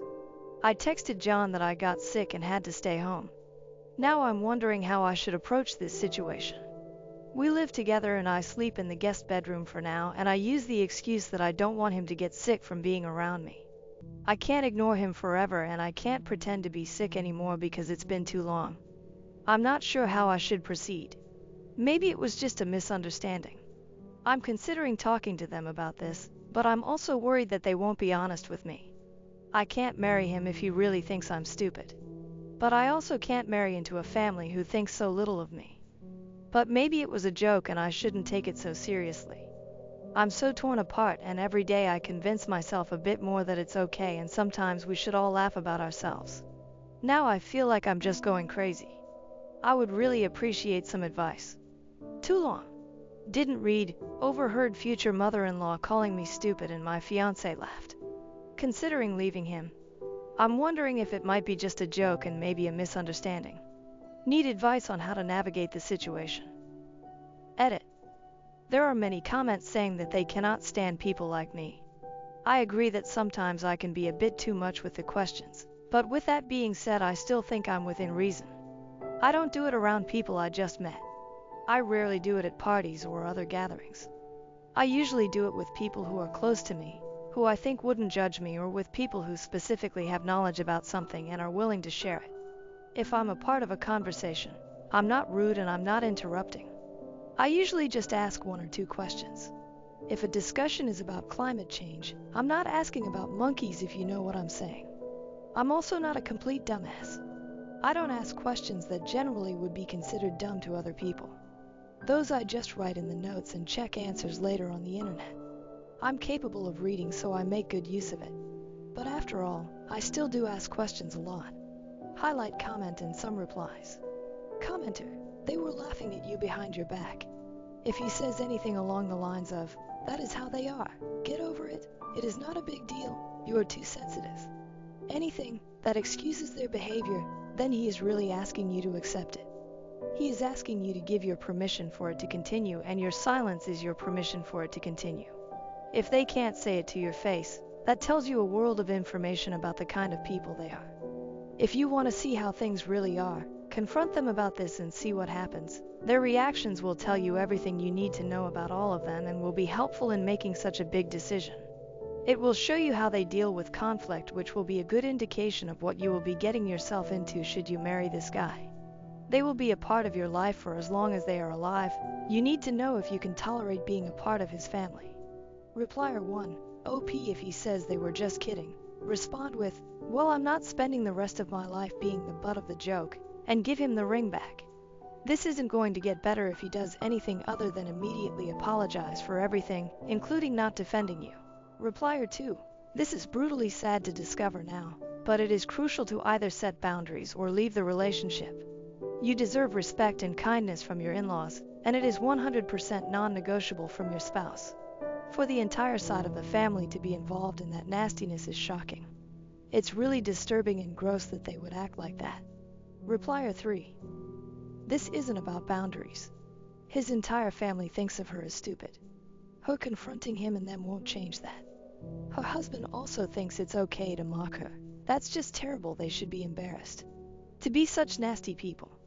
It is disturbing and gross. She should have nothing to do with any of them. OP: this isn't something you can fix.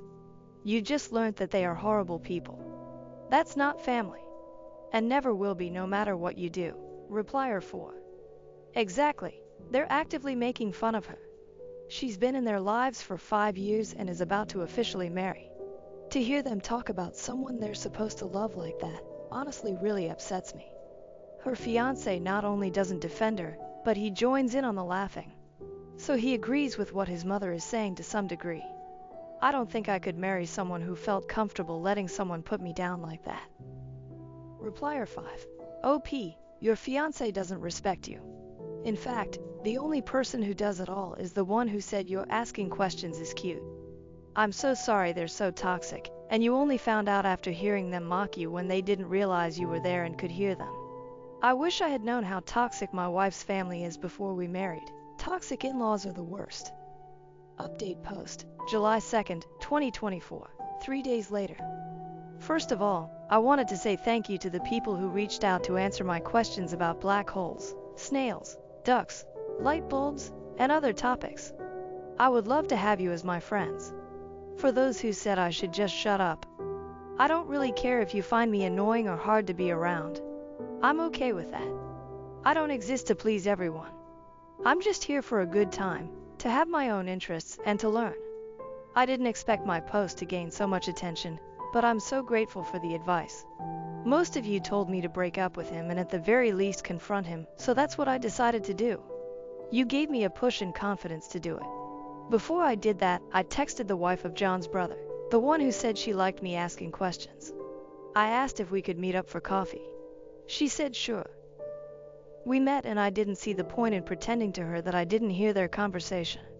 So after some small talk, I just said, I heard you all talking about me during the barbecue.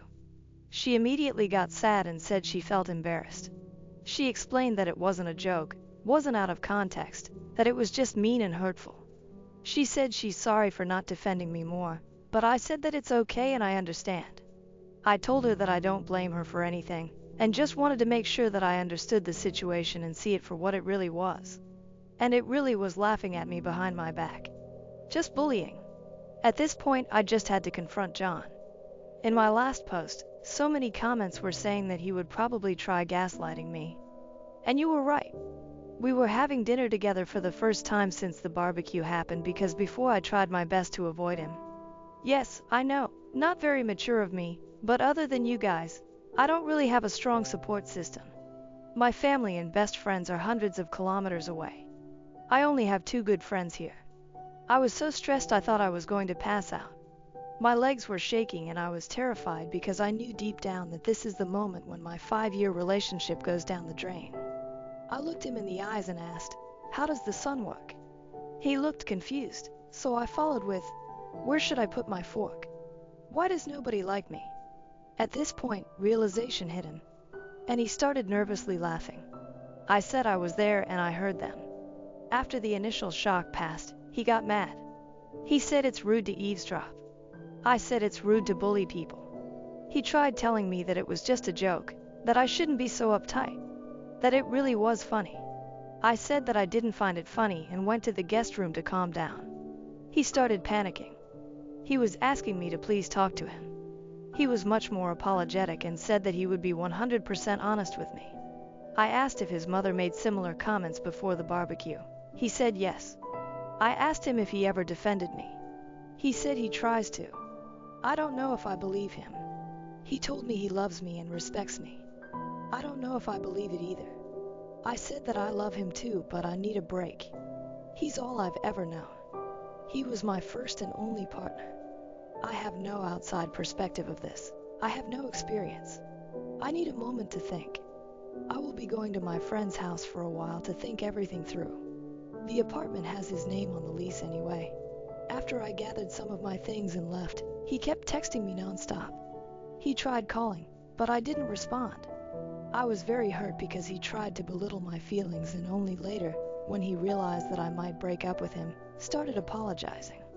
The next day I decided to give him another chance to explain himself and I came back to the apartment. He seemed very sad and tired. He said that he told his mother that I overheard them. I said I don't care. It's his time to step up and show me that he cares. I'm not interested in an apology from his mother. I'm already done with her. I can't put up with this behavior and mocking me like we're in primary school. I saw a comment saying that probably her ego is hurting. I think it's true. She never got the chance or never had the desire to have an education. She is a very good homemaker, but outside of that, she doesn't have many interests of her own. If I'm asking her about making tomato soup, she will be talking for 30 minutes lecturing me about adding enough sugar, but not too much. She will lecture anyone who is willing to listen.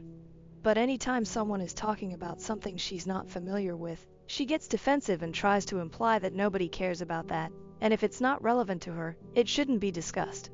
Once again, he tried telling me that I should relax because it was only a joke, and at this point, I had enough. I took off my ring and told him that his behavior is a joke and I can't be the punchline. I told him that I wish him and his family the best and to look in the mirror to check if they really are as superior as they think they are. I said I'm going to be back with my friend soon to pick up the rest of my stuff and to not contact me again unless it's about moving my things out. And that's it, I'm done. Thank you all for the advice. Without you, I wouldn't have the confidence to leave this man. I know I deserve better. I can't be with someone who can't stand up for me, and I wouldn't be able to feel comfortable around his family, so I'm done with the relationship. I hope they will treat his next girlfriend better. Thank you again, Reddit, for the advice. Relevant comments. Commenter 1. Keep on being curious. Not judgmental. OP. Same. I absolutely love that show. I watched it with my ex and it's funny that he didn't like Ted and thought that his character was not relatable and silly. To be honest, we all should have Ted's strength and positivity sometimes. Commenter 2. OP. Your ex-mother-in-law can still go and get an education. Many have and there is still time. That's no excuse for what she did, and her saying that and acting like that shows how uneducated she is. OP. I think so too. I believe it's never too late to start learning something new and continue education. In my university, there was an old lady in her 70s who recently graduated, and everyone was just so proud of her. In my country, university is free, so the barrier to entry isn't as bad as in the US, for example. Editor's note: thanks to the person who found this comment with answers to many of OP's questions. Struggling with face blindness, I broke up with my boyfriend who constantly tested me. He wants closure, but I fear more of his cruel pranks. Editor's note: prosopagnosia, also known as face blindness, is a neurological disorder that makes it difficult to recognize faces and facial expressions. Original post April 4th, 2024. Hi everyone, I apologize for posting this, and if it's not appropriate, I can delete it.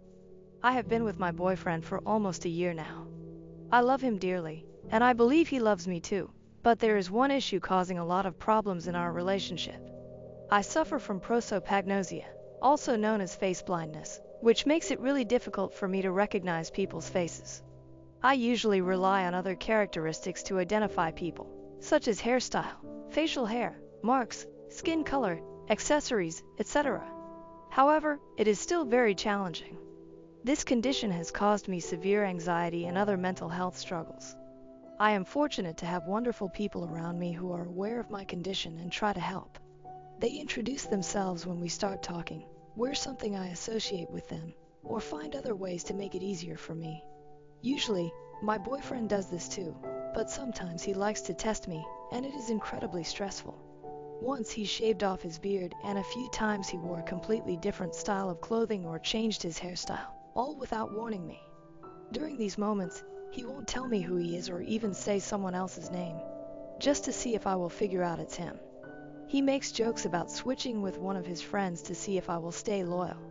Although I usually recognize him eventually, it causes me a lot of anxiety. We have had major arguments about this. He insists he is allowed to change his appearance. I'm not a cartoon character, while I ask him to warn me beforehand. Don't get me wrong, he cares about me, but I don't think he fully understands how stressful it is. How can I make it clear to him? We have a lot of great times together. This is just a bump in the road. Update. It's hard to believe I made this post 19 hours ago and now I am in the middle of breaking up with him. I am very tired, so I will keep this brief. I went to talk to him, showed him this post, and told him he cannot do this anymore.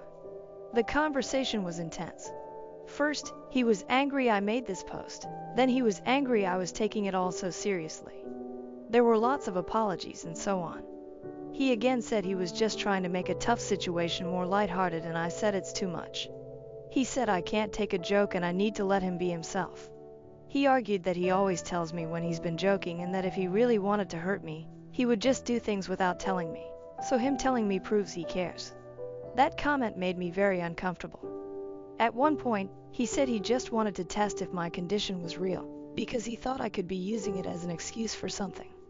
I left after that because we were just going in circles. There was a lot of him making an issue out of one small thing. I am exhausted. He is still blowing up my phone with love and apologies, but you all made me realize a lot. Thank you, really. I am trying to stay rational about it, but it's hard because I do care about him a lot. I am going to get a few hours of sleep. Thank you again. Relevant comments. Comment 1. He is messing with your safety. Does he not realize that? OP, I don't think he realizes how confusing it all is. There was a moment when he did the opposite, acting all weirded out when I thanked him for a nice date, saying it wasn't him. Even though I knew it was, I still started to doubt myself. He did say it was a joke soon after, but it caused such a panic. He hasn't done it again, but it took me a long time to feel comfortable again. Comment 2. Making someone feel unsafe is not a joke. Gaslighting someone you care about is not a joke. Comment 3. Holy smokes, that's terrifying. Not recognizing a familiar face with a major change like that is like nightmare fuel. The fact that your boyfriend does it to you multiple times on purpose is scary. I don't know if there is a way you can explain it to him if he doesn't get it. It seems he enjoys your panic, which is not a good thing in a partner. If this was my partner, I would get a tattoo or something. And I don't have any. OP, my dad actually got a tattoo on his arm for me, which is a great comfort. I hadn't realized how messed up everything is until reading all these replies. Comment 4. Your boyfriend is basically abusing you in emotional situations. He thinks it's hilarious that you struggle and get severe anxiety, which isn't normal, nor does it mean he cares about you. This is a huge red flag. OP, abuse is a really big word, but I do agree it's not okay. I'm seeing him soon, so we'll see how it goes. Update, April 8th, 2024. Hi y'all, I hope it's okay if I post a little update. Things went completely crazy over the past few days, and I wanted to share what happened. First, I want to express my gratitude to all of you. I wasn't fully aware of the real implications of my boyfriend's pranks and what they said about him and our relationship until I read your comments. Your insights opened my eyes to how problematic his behavior was.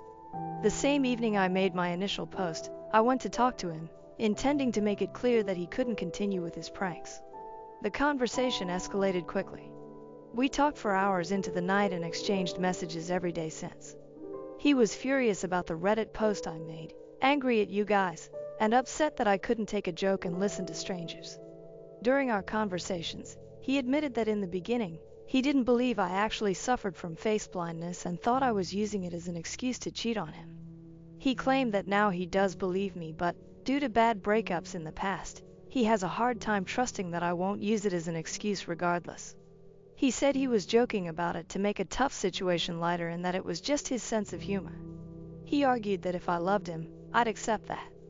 When I made it clear that I was done with the relationship, things got even worse. He began apologizing profusely, claiming he didn't realize it was such a big deal for me, which didn't make any sense given everything he had said before. In the same breath, he mentioned that at least he told me about his pranks. To those who thought he might have planned to trick me using one of his friends, you may be right. To be honest, I was done. I do care about him a lot. You can't just shut those feelings off. But it's never going to work. There have been countless messages, calls, and attempts to contact me. He hinted vaguely that he had pulled pranks I wasn't aware of. I don't know if that's true or if he's just in a bad place right now. He also came to my place to apologize again. However, I suspect he didn't expect me to immediately recognize him, as he didn't apologize until I said his name. He's not evil, but he's very messed up right now. I blocked him everywhere, told him not to show up anymore, and arranged for a friend to give him his stuff. I'm going to delete this account soon, but I wanted to thank you all for helping me realize the truth. I genuinely don't think I would have figured it out on my own. I'm heartbroken but also a bit relieved. Thanks for all the support and kindness. Relevant comments. Comment: I'm glad you broke up. Someone who loves you shouldn't ever do that to you. Just curious about your condition. Do you also have issues with recognizing voices as well as faces? I can only imagine how hard it must be to deal with. OP, actually voices are one of the traits I go by to recognize someone. Voices, posture, tattoos, hairstyle, and so on. Thank you loads. Am I the asshole for not giving my ex the closure he's asking for because he messed with my face blindness? April 21st, 2024. This is probably a bit silly, but that boy has got me questioning my own mind. Either way, sorry if this is a bother. I broke up with my boyfriend a few weeks ago. I had realized, in part thanks to Reddit, that some of his behavior was absolutely not okay, and when I tried to talk to him, the conversation escalated to me breaking up with him. I have a pretty severe case of face blindness, also known as prosopagnosia. It means I can't recognize or remember people's faces and have to rely on other characteristics to identify someone, such as their voice, hairstyle, posture, and so on. People around me know this and introduce themselves when we meet or do other things to make it easier for me. Despite these accommodations, I still suffer from a lot of anxiety because of it. My ex used to try and test me, which gave me a lot of stress. He would change his look without warning to see if I knew it was him, among other things. He called these actions pranks, saying he was just being a jokester. So we broke up. It's been a lot. He's been calling and messaging nonstop with both apologies and non-apologies until I blocked him. In moments of high emotion, I said things like I never wanted to see him again, and he would reply that he was hurt and that I wouldn't even know if it was him, and I was lucky he wouldn't do it. This made me feel very uncomfortable. He contacted me again yesterday through a new account, saying he just wants one more face-to-face conversation, if only to give him his stuff that is still at my place and get some closure so we can both move on. I told him my plan was to get a mutual friend to bring his things over to him. He was hurt by this response. He seemed a lot calmer than before and told me that we were together for a year and he just wanted one conversation after I suddenly broke things off. He said he had some time to process now and doesn't understand how he suddenly became so evil in my eyes that I couldn't have one chat with him after a year of loving each other. Despite his calm demeanor, I don't feel good about it. My gut is telling me this will not be a good conversation, and my worst fears are that he might play a trick to prove some point. Would I be an asshole if I don't reply anymore or just say no? Edit. I didn't expect all these replies. I hope it's okay to respond like this. Thank you all, really. I think I knew already but somehow started to doubt myself. The past few weeks have been a lot. I really appreciate and need these words. I'm ready for all of this to be over and done with. Also, just a little thank you in general. Reddit has been a wonderful community, and it has helped me a lot. Update. Am I the asshole for not giving my ex the closure he's asking for because he messed with my face blindness? May 11th, 2024. Editor's note. Changed initials to names for easier reading. Here's my previous post, for those who are interested. Hi. It's been a while, and since I'm still getting messages about this, I thought I'd just give one big update. More than a month ago, I broke up with my boyfriend because he kept pulling pranks involving my face blindness. I can't recognize faces and have to rely on other characteristics to identify someone, which is still confusing. After the breakup, he kept bugging me to meet up for closure. My gut told me not to, but I felt guilty. With your advice and my own gut feeling in mind, I decided not to meet him. I asked a friend, Roger, to bring him his stuff and kept him blocked, including blocking the new accounts he made. Roger returned with a letter from him, which was very apologetic. He took full responsibility and said he'd respect it if I chose not to reply. While I appreciated the gesture, I decided not to get in touch as I was still processing the breakup myself. However, he didn't let go as he said he would. Roger and other mutual friends told me he was asking about me a lot, wondering if I had read the letter and if I was seeing someone else already. A couple of days ago he showed up at my place, clearly not sober and very upset. Feeling sorry for him, I let him in, but as he sobered up, he became angrier. I messaged everyone I knew to come over as I didn't feel comfortable being alone with him. He accused me of not caring about him and claimed I had cheated on him without knowing it, suggesting he had his friend Mike, who has similar characteristics to him, kiss me on a night out without my knowledge. This made me feel sick to my stomach, thinking they might have played me. When I told him to leave, he refused, but thankfully, my friends arrived and got him out. I'm incredibly grateful for the people around me. Now I'm staying at my parents' place, taking a break from work, and looking into therapy. My parents, who have always been supportive, my dad even got a tattoo years ago so I'd never doubt it was him, are treating me like a princess and reminding me of the kindness people deserve. I haven't looked into a restraining order yet, but I might if this continues. Thanks to all of you for helping me see what's right in this situation. Reddit has been a wonderful community, and I'm very grateful. This will probably be my last update as this chapter is over, but I'm glad I got to pour my heart out to y'all. I have face blindness, and I don't know if I'm losing my mind or my ex is messing with me. June 30th, 2024. We broke up nearly 3 months ago, and it wasn't pretty. There were a lot of things that were not right between us. Among other things, he kept messing around and joking about the fact that I have a severe case of face blindness. I want to clarify that I wasn't perfect in this relationship either. I'm not trying to make him out to be the villain. Typically, I rely on voices, obvious traits, and so on to recognize people. I'm fortunate enough to have many wonderful people around me who will introduce themselves once we start talking, warn me if they change their looks, or even get or wear something that'll help me. For instance, my dad got a tattoo just for me.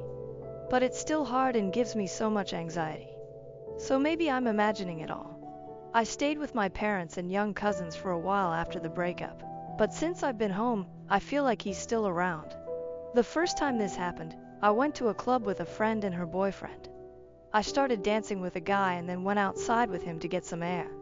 The moment we stepped outside and I heard his voice, I knew it was him. I was so sure. I freaked out, went back inside, and left with my friend. I messaged him later, and he denied it vehemently, telling me he wasn't even near there and that we could meet up and talk if I wanted. My friend said she wasn't sure, as she was off with her boyfriend and didn't see him. So maybe I'm wrong. My gut says it was him, but I can't trust my brain with these things. There have been more incidents like this since. If I go out, sometimes I just feel like he's there.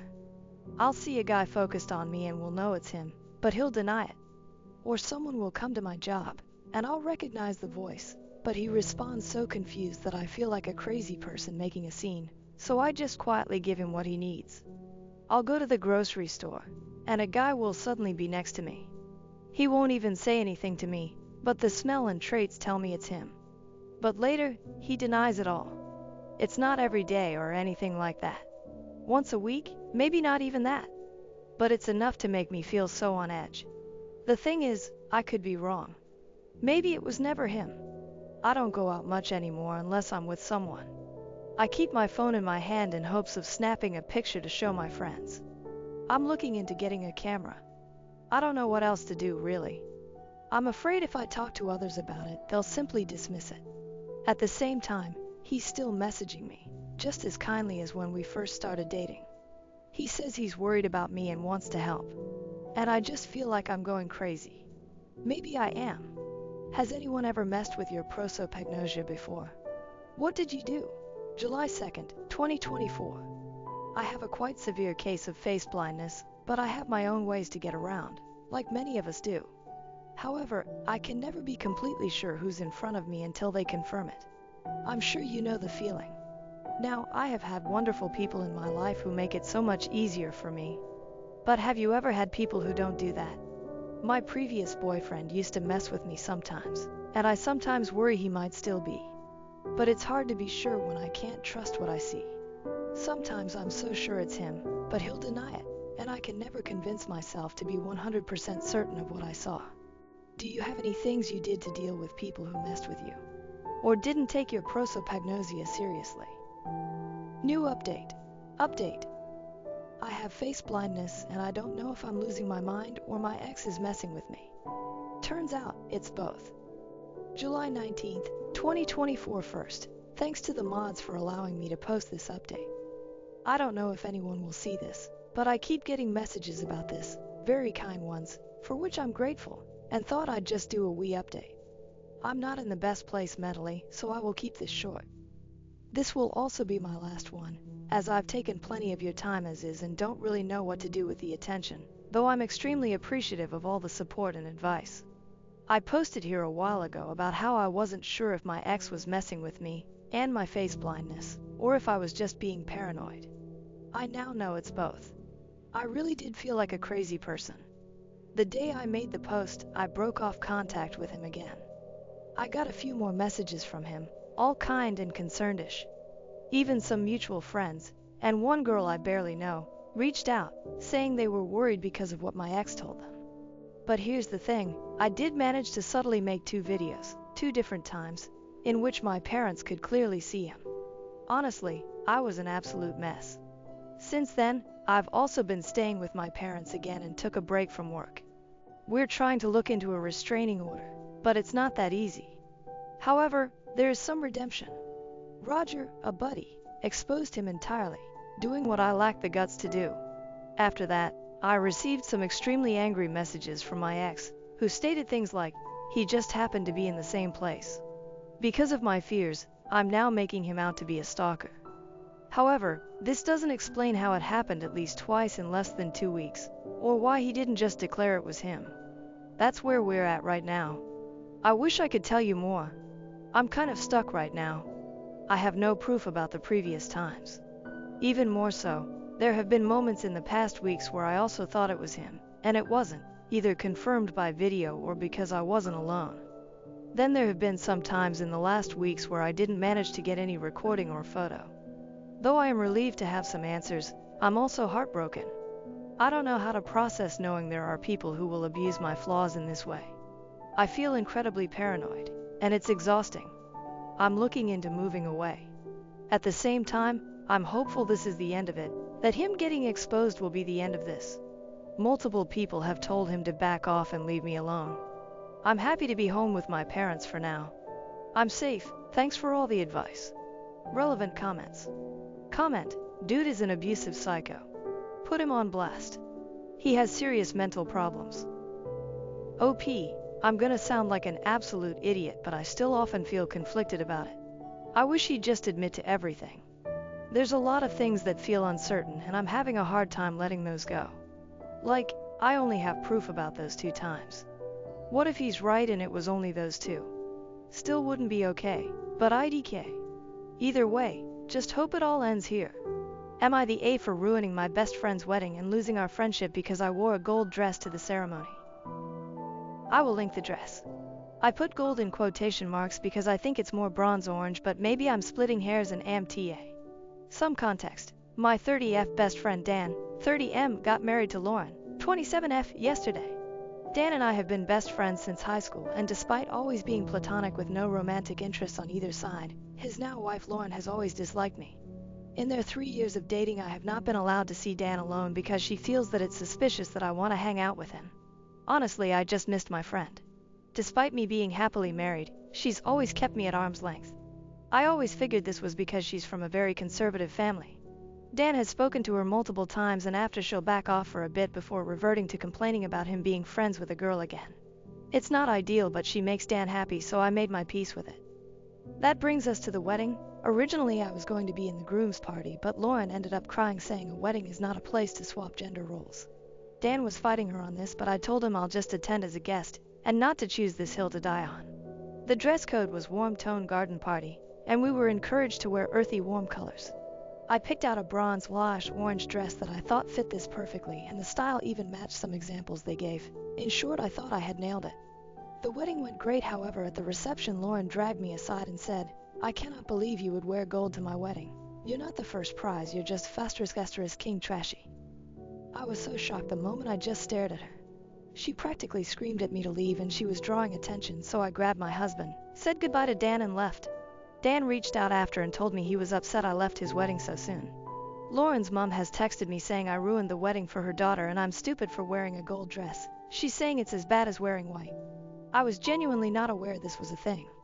I want to reach out to Dan to explain, but I don't know if I'm in the wrong here. AITA, relevant comments. Any chance you or Dan have a crush on each other? I am happily married, and Dan and I would rather eat glass than have anything romantic happen between us. We are just not each other's type and see each other as siblings. I genuinely don't think Dan has ever secretly liked me either. Commenter, downvoted.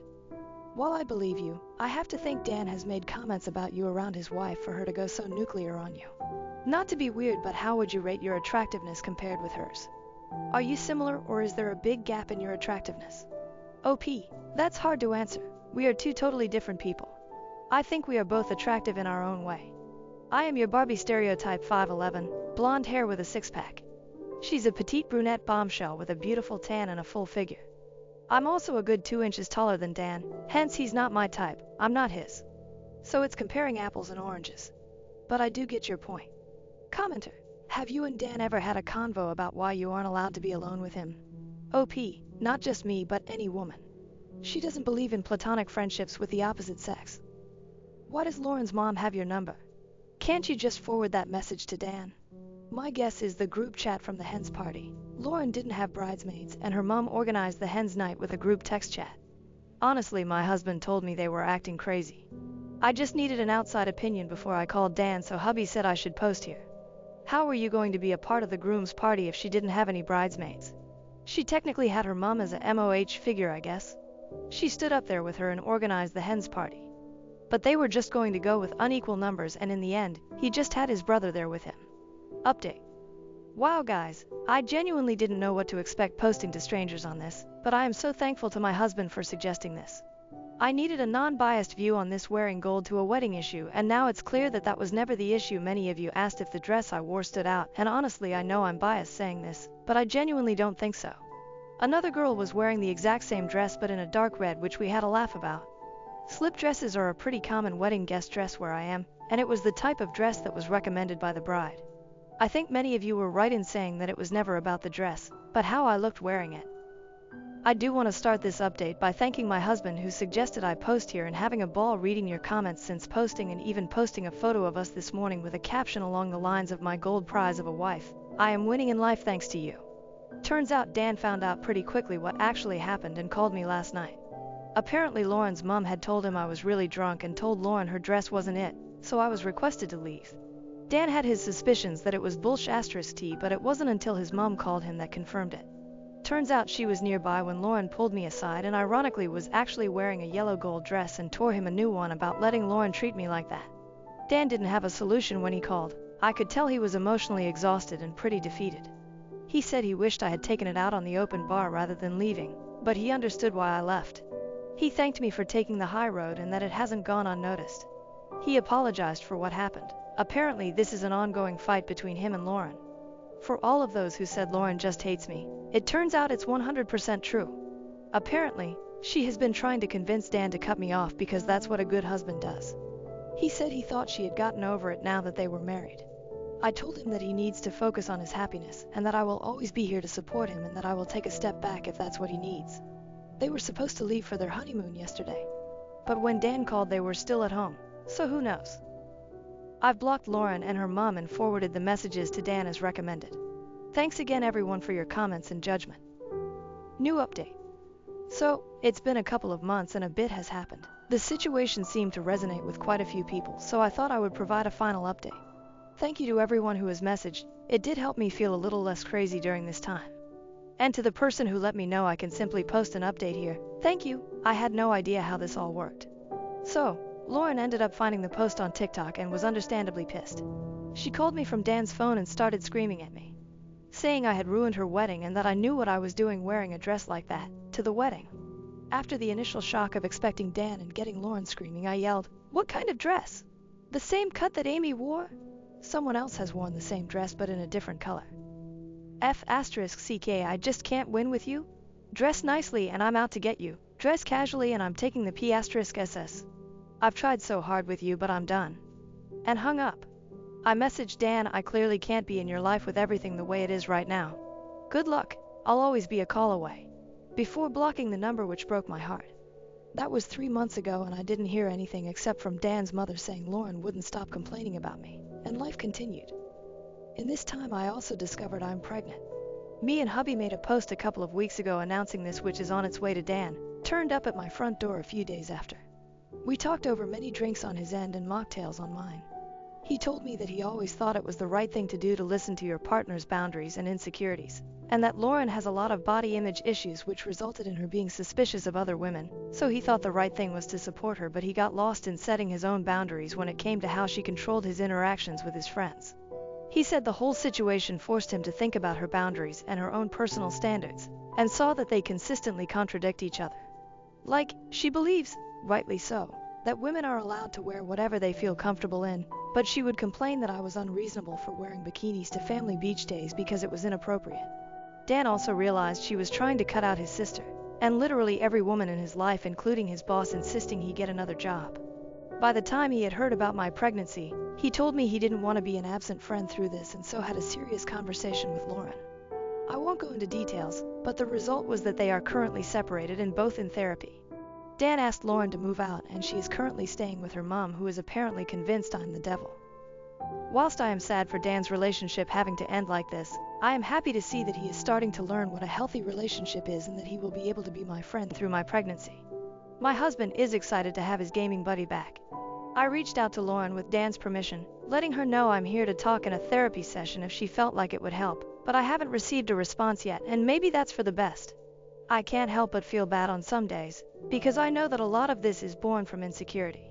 But I'm trying to focus on the positives that both of them are in therapy, and hopefully we'll move on to bigger and better things. I'm sorry if this update is a bit scattered as well. Pregnancy brain has been hitting me hard. This update has been read and approved by Dan. OP's comment: "Thank you, we are very excited." And while I can't talk to Lauren's motivations, I do agree that whatever issues you are going through are not an excuse to push unfair boundaries. I am in awe of Dan's strength that he has shown in the last couple of weeks. If they continue their relationship, I know it will be on better terms for both of them. Wife accused me of cheating whenever I talked to a woman. We tried therapy, but it didn't work. Then she slept with a guy to make me understand. Wife accused me of cheating every time I talked to a woman, so we tried therapy, but it didn't help. Then she slept with a guy to let me know how it feels. My name is John, and I am 30 years old. I met my wife Claudia, who is 28 years old, when I was in college. At that time, I was majoring in business economics, while Claudia was studying English. We first crossed paths at the house of a mutual friend. We hit it off pretty well and dated for a couple of years. Sometime after we both graduated, I decided to propose to her, and she said yes right away.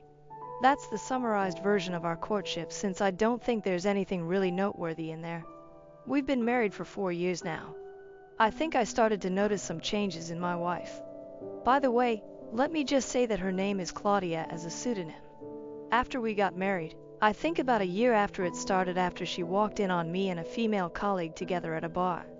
I know it sounds bad, but it was an entirely innocuous situation. A bunch of us, co-workers, went out after work for some drinks, which isn't an unusual occurrence, and as people started to leave one by one, it was eventually only me and this colleague left at the bar. Claudia walked in with her friends, and they came to say hi to us. I returned the greeting normally because it's not like I felt like I was doing something wrong, but it was when Claudia got back home after me that everything hit the fan. When she walked in, she threw her purse down and came stomping towards me. She pointed a finger in my face and started screaming about how she caught me in the ACT cheating on her. I tried my best to tell her that wasn't the situation, but she honestly didn't let me get a word out. When she finally calmed down, only after calling me every terrible thing a person can call a cheater, I explained the situation to her, even showing her photos that the group of us had taken earlier that night. I also pointed out to her that I didn't react strangely when she came with her friends because I knew I wasn't doing anything wrong, and I had hoped it would be evident. After my explanation, she said okay, seeming to have finally understood. She stood there for a few seconds like she wanted to say something, and then she went into the room. This was quite some time ago, but it still irks me to this day that she never apologized after all of that. However, the reason why I'm retelling this whole episode is because that was the point where she seemed to become clingy and overly jealous. I would sense mood shifts if I looked in the direction of a woman or simply answered a few questions for a woman, even if she was just asking for directions. I also noticed that these rules didn't seem to apply to women who were very obviously not a threat. I think a sensible amount of jealousy is healthy because it allows for the enforcement of boundaries, but it's very easy to tell when it's excessive. In her case, it just seemed to become excessive after that episode, which didn't make sense to me because she had no reason to be so wary of me in the presence of other women. Most of the time, I'll know that an interaction with a woman has soured her because I'll notice a shift in her emotions, but it is only some of the time that she actually starts something. It's never a civil discussion, as she always gets emotional around the topic, and to say it drives me crazy is an understatement because she'll always cite the smallest thing as the reason she suspects me. For instance, there was a time when she caught me and one of the female neighbors in our apartment building talking in the hallway. We were literally just talking about some basic politics, and Claudia walked out of our apartment, saw us in the hallway, and walked back in. As soon as I saw that happen, I knew I'd be in for it at that very moment. I'll admit that I thought of divorce because honestly, I knew that I couldn't keep living that way. It was highly draining. The only thing was I felt like it'd be better for us to approach couples therapy first, at least before I ended things with her. After all, I love her. So we tried that, and truth be told, it helped at least in the immediate period. But things took a comedic turn when she felt the therapist was taking my side too often. And then the therapist was the next person who Claudia assumed was trying to sleep with me. I remember laughing out loud the day she expressed that thought. It didn't make the situation better, but I couldn't help it. We eventually switched to a male therapist, and with that, the sessions were at least able to go on much longer, at least until the point where it seemed like the changes were actually sticking in her head. We went several months without an incident, so it finally seemed like there was progress. Well, at least until the point that I'm writing this post about. The last several months have been normal, like how things were between us before the hyper-jealousy even became a thing. However, I think things blew up when Rebecca, the same colleague who was in the bar with me years back, came to the house to hand over some documents when I wasn't there, since I was meant to be working from home the next week. I think my wife recognized her from the first time around, and I don't know whether she had a Winter Soldier moment or whether it was simply because a woman came directly to the house looking for me, but all hell broke loose when I got back home. She started howling at me the moment that I walked through the door, and I was greeted with the documents being thrown in my face. She asked me why Rebecca knew where I lived, according to her. Before I could even answer, it was because I must have brought her there before to sleep with her. The real answer was simply that I had told her where I lived when she said she wanted to drop the documents off. It didn't help that Rebecca is quite a curvy woman. So it then moved into a rant about how I must like women who are more endowed than she is, and I must have been sleeping with them all over town. She even said she was going to get herself tested for STDs because she was entirely convinced that I had cheated on her numerous times. Once she was done raving, I walked into the house, took a few basic things that I would need, and I walked out. I honestly had nothing to say to her, especially not in that state. I also knew that no matter what I had to say, it probably wouldn't enter her head because when she's in that emotional state, the voice of reason doesn't get to her. I knew it'd be better for me to leave the house entirely, so I did that. I heard her shouting behind me, "Enjoy Rebecca's bed now." This happened very recently, and I've been sleeping in a hotel since then. The thing is, I am set on divorcing her because I really can't live several more decades of my life, best case scenario, dealing with a woman who thinks that I'm cheating with every other woman in existence. The problem is, I know that the therapy sessions help to some degree, and I'm fighting within myself, trying to figure out whether I should try and attend sessions with her again or whether I should just give up. I think this is the decision I need help with, so I'd love it if you could all give me your opinions and thoughts on the situation. Edit. I've noticed several comments suggesting that I've already done enough and that it's time to let go of our relationship. In many ways, I agree with this sentiment. I worry that, regardless of how many therapy sessions we go through, it might only take one small incident for her to revert to her extreme jealousy. This constant fear of triggering her insecurities is draining, and it's not fair to either of us. Living under such tight control is not sustainable, and I'm exhausted from constantly having to prove my fidelity. While I may not proceed with a divorce immediately, I am now more open to the idea than ever before.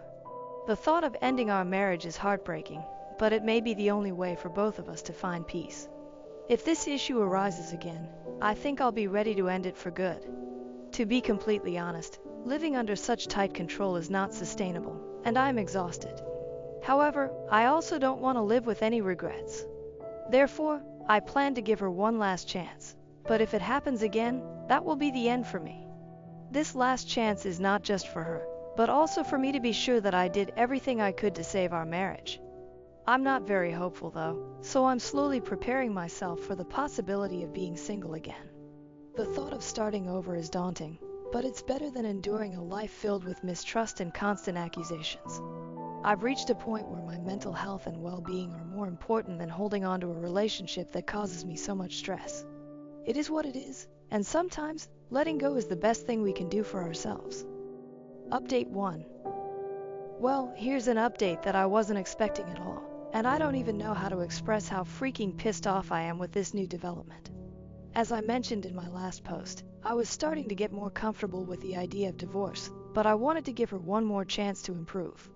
The good thing is that it didn't take long for it to become clear that she's never going to get better, and she showed me in the most obvious way possible. I realized there was a problem when we attended a friend's barbecue. Claudia was being unusually touchy with someone there. We didn't know the person, but I asked the host, who is my good friend, and he told me that the guy was recently divorced and worked in the construction industry. I was concerned because my wife had never been so touchy with anyone but me, so it was obviously strange behavior. This was about 2 weeks after the last episode I described in my previous post. Anyway, I tried my best to keep an eye on her during the barbecue and avoided making a scene. When we got home, I spoke to her about it. She didn't seem apologetic and said, "Well, now you know how it feels then." That left me speechless because it was basically her admitting that she was rubbing up on that guy intentionally to make me jealous. It was so stupid to me since it wasn't even a sensible comparison. She gets jealous when other women speak to me. I've never thrown myself at them or gotten touchy. It was far from the same thing. She even added, "Are you just jealous because he's a handsome guy? Because he's more fit than you?" At that point, I walked out because I was starting to get to the point of anger where I wanted to hit something. She said nothing as I turned and left, and honestly, I knew for a fact that I was going to get in contact with a divorce lawyer. I didn't return to the house for 3 days. The funny thing is, even if I hadn't been sure enough, she solidified my decision the very next day. I got a call from my friend who hosted the barbecue. His name is Bill and he seemed pretty serious. He said we should meet, so I agreed. When I met him, he told me that his friend, the one Claudia was talking to, called him. According to him, the guy said that he had hooked up with Claudia the day before, which was the day after I left the house, and he wanted to know what Bill thought about her since she said she was single. I must have zoned out at that point because I honestly can't remember what was said after that. By hooked up, it seemed clear they had sex, and Claudia presented herself as single. The worst part is I might not have found out if the other guy hadn't talked to Bill about it. My head was spinning, and I didn't know what to think or how to proceed at that moment. Bill saw I wasn't paying attention, so he waited for me to come back. He said he told the guy that Claudia was married, and the guy seemed genuinely shocked. Apparently, she gave no indication that she was married, and he told Bill, "Forget I asked, and I'll forget about her immediately." Bill finished telling me all of this, and I went home right away to confront her. I didn't rehearse anything and was ready to let my pure anger guide me because, honestly, was there anything to rehearse that would best express how to handle someone who is cheating on you? When I walked back into the house, I wouldn't say she was in a good mood, but she was more chatty than usual after something like that. She still had an obvious attitude because the first thing she said was, "Didn't expect to see you back already," with a stupid grin on her face. She was clearly trying to rile me up, and it worked because the first thing I said was, "Shut up." I've never been so curt, and she seemed taken aback. I then said, "You slept with a guy from the barbecue.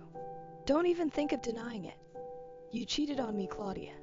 She stood there for a few seconds before sheepishly saying, "Now you know how it feels." It came out almost in a whisper, so I know she must have realized how stupid it sounded. I'm not proud of it, but I threw one of our ceramic kitchen ornaments at her feet. I was pissed off by that stupid comment because I've never even come close to cheating on her, so for her to see this as retribution was crazy. I can't remember what I said after this, but I remember a lot of cursing, screaming, and explaining. I told her she was crazy if she thought this made any sense. I told her she had never caught me even close to cheating, that she constantly overreacted to the slightest interactions I had with women, and that she was delusional to think I had ever shown signs of unfaithfulness. I pointed out that all the things that triggered her were always women's actions toward me, never mine toward them. Despite the many times she accused me of cheating, she never had definitive proof of a single one. It was all in her head, and I told her she needed help. I think that was the moment I expressed everything I'd ever wanted to scream at her. When I was done, she said nothing. She just stood there. I asked if she had anything to say, but she said nothing at all and just shook her head slightly. I told her to pack a few of her things and leave. Again, she stood there for a bit before walking to the bedroom. She came out about an hour later with her suitcase packed, and I haven't seen her since then. This time, I definitely don't need any help figuring out what to do next. I've already contacted a divorce lawyer, and I really want to make sure I hurt her in the split because I've put up with way too much over the years. I'm so exhausted and annoyed that this is what it had to come to. I'll update you all once the divorce is finalized and I know where I stand. Update 2. I am incredibly happy to share this update and feel like a massive weight has been lifted off my shoulders. Honestly, I feel fantastic. In a previous post, I had described my extremely jealous wife who constantly accused me of cheating or being interested in other women. Her decision to intentionally make me jealous and then sleep with another man was the final straw. I quickly contacted a divorce lawyer, and it didn't take long for the papers to be prepared. I made sure she was served at her workplace. For context, she works at a publishing company, so I'm certain this created some office gossip. In fact, I know it did because she sent me an angry text that evening, accusing me of embarrassing her and being vindictive. Fast forward to the divorce proceedings, I realized I had messed up big time because I had no concrete evidence that she cheated on me. I didn't record my conversation with Bill or the confession from her affair partner. I tried to see if Bill could get the affair partner to admit it again, but that wasn't feasible. However, I managed to convince the court by explaining her jealousy, the couples therapy we attended, and recounting the entire story honestly. She attempted to spin the story in her favor from the start, but it was transparent. Thankfully, in the end, I received a very favorable outcome. I got to keep the house, which was fair since I lived there before she moved in. It was determined that there was no need for me to pay alimony, even though I earned more than her, because the difference wasn't significant enough and the judge didn't want to reward her behavior. Fortunately, we didn't have any children, which was a relief. I was glad to be free of any ties to her. I also think I got off easy because I agreed to let her take several pieces of furniture and appliances from the house. I did this mainly because I didn't want daily reminders of her around. So that's it, I'm finally free of her. While it's painful to realize that I spent so many years being falsely accused of cheating and then actually being cheated on, I'm relieved to be in a position where I know it won't happen again. Now, it's time to move on to the next chapter of my life. After 56 years of searching, my dad's biological parents were finally reunited with him through a Christmas gift DNA test surprise. Original post, June 5, 2024. I'm not sure this is the place to post this, but I just want to get my excitement out somewhere, so I figured that this counts as getting it off my chest. Shout out to r/, who helped me discover this subreddit. As you would expect from the title, my dad, 56 years old, was adopted at birth. He was raised in Eastern Canada and never really searched for his birth parents. The people who raised him are his parents to him, and he loves them very much. They have always been amazing grandparents to my sister, 19 years old, and me, 22 years old. All he had from his birth parents was a letter which told him he was born out of love, but they could not support him when he was born. So when my sister decided to get him a genetic test for Christmas, it was purely with the intention to find out what ethnicity we all are. And the thought of finding his birth parents didn't even cross our minds. Eventually, when we got his results, we were surprised to find the names of 2 people with perfect genetic matches to my dad. He had the option to reach out to them, so he wrote them each an email and just waited for their responses. Almost immediately, his biological dad, who I'll call Jim, not his real name, responded. He said how excited and happy he was to have found my dad and how he was looking for him for so long. My dad, who is usually an emotionally reserved man, was curled up on the couch grinning as he was texting Jim for the first time. I was still in shock from the news, but was so happy to see my dad even happier than when I graduated university. Soon thereafter, he also received a message from his biological mom, Debbie, not her real name. By talking to them both, my dad learned the story of his birth, and I think that it's absolutely wild. Debbie is the daughter of an Australian mining engineer, and they all moved to Canada for his work when she was in high school. Later on they moved to the Midwest, where she met Jim at the age of 17. They were high school sweethearts and were thinking of marriage after they graduated, but then Debbie got pregnant. This being the 60s, this was a huge deal. Her dad was furious and sent her back to Canada to give birth and arranged a private adoption, as he knew of a couple who were trying to have a kid, my grandparents. Once she gave birth, she was able to let Jim know that she was being sent back to Australia. They never saw each other again for the next 40 years. Jim apparently was only able to move on once he received a letter over 5 years later from Debbie, saying that she got married. Eventually, he got married too and they moved to the West Coast, but his wife got into a terrible car crash and lost the use of both legs and one arm, so they were never able to have kids. Debbie had 3 daughters in Australia, the oldest of which is 7 years younger than my dad.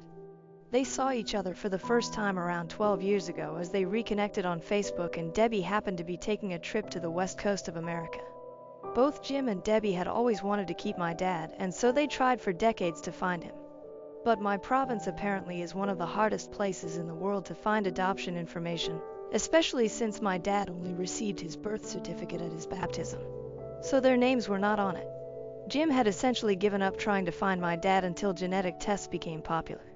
He asked Debbie to take every single one, and he did the same, about 5 years ago, in the hopes that one day my dad would take one.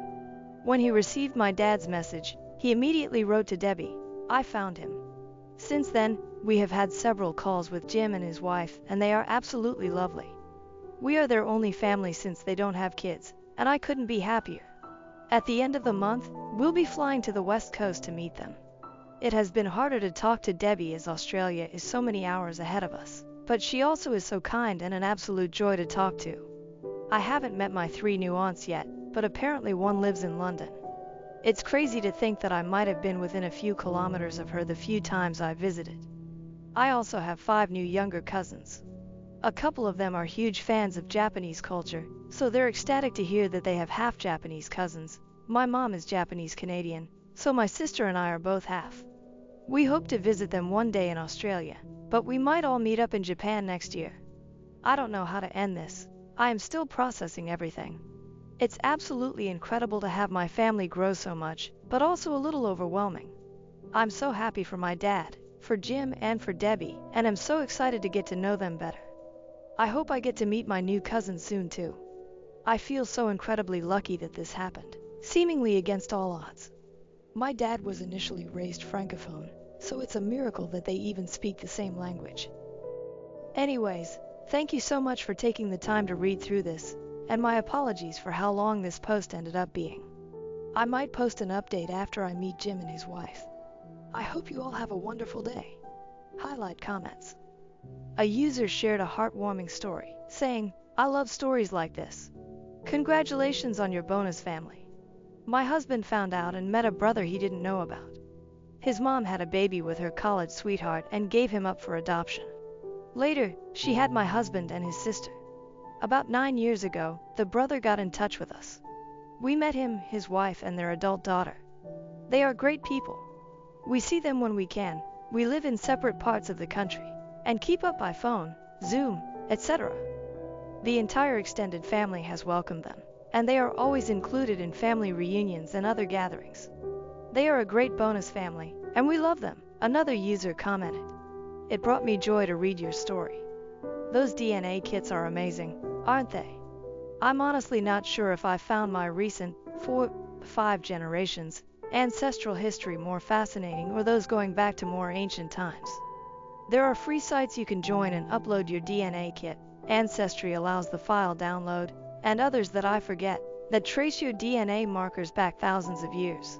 Mine identified multiple royal houses from medieval times and earlier, as well as ancient native chiefs that I shared genetic markers with. It's truly incredible the information you can find from that little saliva sample. More than 20 years ago, I started trying to help my dad find his biological father. Prior to that, he had always told me we had no relatives with our last name because his father was a mystery who had only passed on his genetics and name. His mother wouldn't talk about him. And all my dad ever knew was that his father had left him, his mother, and his 2 siblings when my dad was 4, more than likely leaving other children they didn't know about. He had turned up about 4 hours away 16 years later with a phone call to my grandmother, wanting to know if he could return to town without problems, assuming he meant child support. The call didn't go well. Aside from that, all he knew was this man's full name and birth date. Long story short, between internet searches and finally doing ancestry DNA, I managed to locate 2 of his daughters, neither of whom knew of each other or their other half-siblings, my grandfather's half-siblings, including one great aunt with whom I bonded very strongly, and also figured out the lost truth of who my grandfather's birth parents were.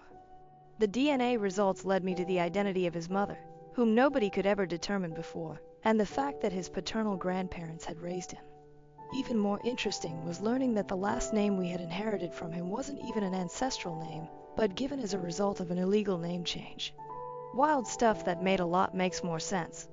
Despite discovering all of this and making the connections with family who had known him, he was just as much a ghost to them as he was to us. I was praying to find him before he passed, fearing he would be alone, possibly even unidentified, as we had heard rumors that he had been homeless. I searched death records too. It was almost a year ago that I finally found him. The great aunt with whom I had bonded so strongly, despite being twice my age, was also researching our genealogy, and she would periodically send me a bunch of emails with files and records. One day, it hit me that I hadn't heard from her in a while, not since she had sent a bunch of emails I had yet to look at. I had forgotten about them. Sadly, I also discovered that day that she had passed away. I had no idea, but she did share something that led to me finding my grandfather within hours. Unfortunately, what I found was an unclaimed box of remains and belongings that had been sitting in the basement of a county clerk's office, nearly 12 years after he passed. I was too late, but I still went and brought him home, where he should have been. I tell this story. Apologies for the length. I did shorten it as much as I really could, because I feel it's important for us to discover our roots and the stories of our ancestors. They're honestly fascinating. All of the people who knew the truth in my family either passed or weren't talking, but those truths are still out in the open. My dad knows who his people were, finally, and we've built wonderful relationships with most of those who are still living. Only a small few have opted not to extend their family to include us, and that's okay. In response, another user replied, "Wow, that's an incredible family story. I'm very happy that you managed to find people that you connected with so much, but I am very sorry that you didn't find your grandfather in time. Still, it must feel very good to have closure and know so much more about your family's history." Jim has done a lot of genealogy, so we found out we're descended from British and Scottish settlers who fought in the American Revolution. Beyond that, we're not so sure. My grandmother on my dad's side is descended from the Filles du Roi, who were some of the first women to come to New France, so in that way we feel very Quebecois even if we're not genetically so. My mom's family came over from Japan 100 years ago, but it's much harder to find documents from there since we can't read them, and they're not as common on ancestry sites. Thank you very much for your contribution, and I hope you have a great time with your new family. Update, July 1st, 2024. First of all, thank you so much to everyone who left such kind and heartfelt comments on my first post. It's incredible hearing all of your stories. To those who were concerned that we would abandon my grandparents that I grew up with, that is most definitely not the case. They were the people I grew up with, and I absolutely love them to bits. Although only my grandmother is still with us. All the incredible times I've had with her growing up are so much more important than blood, and I can't comprehend the stories I read where people forget about their adoptive parents or grandparents when they find their biological ones. I won't recap my previous post here because I'm lazy, haha. We just got back from visiting Jim and his wife, whom I'll call Mary, not her real name, on the West Coast, and it was one of the best experiences of my life. We spent a week in their city and got to experience so much with them. Our first time meeting them in person was very emotional and felt surreal. We spent the whole day looking through my dad's and our old photos, basically catching Jim up on everything he missed over the past 56 years. We also got to see so many of his and Mary's old photos too, which was very cool. We went to a park near their house, and on the walk, I heard Jim whisper "my son," with a massive smile on his face. Throughout the week, we explored their city and saw so many cool sights and tried so much delicious food. Mary knows her city so well, and it was great to see her favorite spots all around the city, from food carts to gardens to museums. We all went to an incredible Japanese-American museum, and Jim and Mary absolutely loved it. They were very keen to learn about the internment during World War II and said they knew a bit about it before, but now it feels so personal. We went on 2 hikes with Jim. Mary wasn't able to come because she is in a wheelchair. It's so cool to have such an active and outdoorsy grandfather who can go on such long hikes. He taught us some foraging tips and told us stories from when he used to camp for years on end. Both he and Mary are very spiritual, so he also told us great stories from meditation retreats they've done. He's even tried psychedelics, so he's definitely the cool grandpa. I won't go into precise details of places we went to, but it was great exploring such a cool part of the world with amazing people. We were all very sad when the trip was over and we had to leave. I've gained 2 new grandparents on the West Coast, and I couldn't be happier. And they said that they've gained 2 grandchildren. I'm so glad that they see us as such. Mary told me her greatest regret in life was not being able to have children and grandchildren, but now she does. This has been such a transformative time in our lives, and I think it's incredible just how many people are so much happier now because my sister just happened to get my dad a DNA test. This is just the beginning of our relationship with our new grandparents, and I am so excited. Now we have to figure out a way to go to Australia to meet Debbie. Whenever that happens, maybe I'll make another update. Until then, I hope you all have a lovely day, and thank you so much for taking the time to read our story highlighted comments. Firstly, one commenter shared, "It's kind of surprising how distant a relationship with someone will show up in a DNA test. I didn't have any surprises with my close family, but finding 3rd and 4th cousins on my mom's side helped confirm some potentially shaky genealogy research I'm working on for her family. She was a product of her mother's 4th marriage. 2 of the previous ones we had no idea about, so she has siblings she didn't know existed, and they were abandoned by her father when she was a kid, so I didn't really grow up with any connection to them. Trying to piece together the timeline of her parents' lives has been difficult. DNA connections confirmed a lot of things I would have otherwise discarded as improbable." Another commenter advised, "I'd recommend putting some serious thought into whether it's worth giving these companies your data, because once you do, you have zero control over where it ends up or what it gets used for. There have already been some massive breaches, and that sort of data could end up affecting more than just you." Lastly, one shared a personal story. "Honestly, go for it because you never know. Let's happy story, but my mom is adopted and took a genetic test mostly for fun and wanting health history since she is getting older. After a year, she got pinged on one with a young man who turned out to be her nephew. From there, she found a half-sister and we learned my mom's biological dad never even knew about my mom. From what we understand, he was dating a girl in college, but they broke up when he decided to study abroad.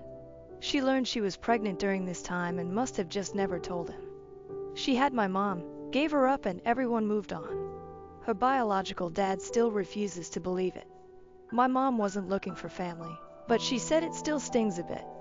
She does sometimes talk to her half-sister though. How do I tell my host mom about her son's weird behavior? I feel like she won't believe me, and I don't know what to do." Original post, July 1st, 2024. I never thought this would happen. I cannot sleep tonight because of how helpless I feel in this situation. I am an au pair. I started at 19, went to Australia, and took care of 2 little girls, and I loved it. After a year, I came back home and went to college, but I decided that I wanted to travel again because I'm interested in teaching English abroad one day. I met a really great family on an accredited website that I used last time for my au pair match. I met a German family. They really liked me and I really liked them and the area. I have always wanted to go to Germany, so after about 3 months of talking and making sure there was no other family I wanted to go with more, we went through with it. Now I am in Germany, and I have been here for 2 months. They have 3 children, all boys, including a 1-year-old who is the cutest thing on earth, a 14-year-old who is friendly and sweet, and a 17-year-old who I do not really provide much care for. He kept to himself a lot and did not talk much with me, which I did not mind because I'm mainly there for the 2 younger ones. But some weird things started happening. I began to notice that he started staring at me a lot whenever we were alone, or even at family dinner. He walks up to me at times and it sounds like he's asking me questions in German, but I can't understand him. The oldest boys can speak English. When I tell him I don't understand him, he just walks away. I asked his brother once what he asked, and he said it was something bad, and he's told his brother to stop, but he won't listen. Then, over these past 2 weeks, he's made accidental contact with me. Sometimes he will brush up against me even when there's enough room for us to not bump into each other. 1 or 2 times, when this happened, I felt something on my waist, like his hand, but I thought maybe it was an accident. Now that they're out of school, we're alone at the house during the day while the parents work, and sometimes when I'm playing with the baby he will come and play with the baby too, but he will be very close to me, like to the point where I have no personal space. I have had to tell him a few times to give me space, and his younger brother has even said the same thing. Still, for some reason, I thought maybe he was just shy before and was starting to get comfortable with me. I did not want to jump to conclusions or label him as anything, so most of this I have let go. I really like hanging out with the baby and playing board games and other activities with the 14-year-old. He's a funny, nice kid. But the bad thing that really happened was yesterday. The family went for a walk, and I stayed behind because I had bad cramps. The oldest boy also said he did not feel like walking, so he stayed behind. We were there alone, and after they had left, I tried to go to my room, but he blocked me.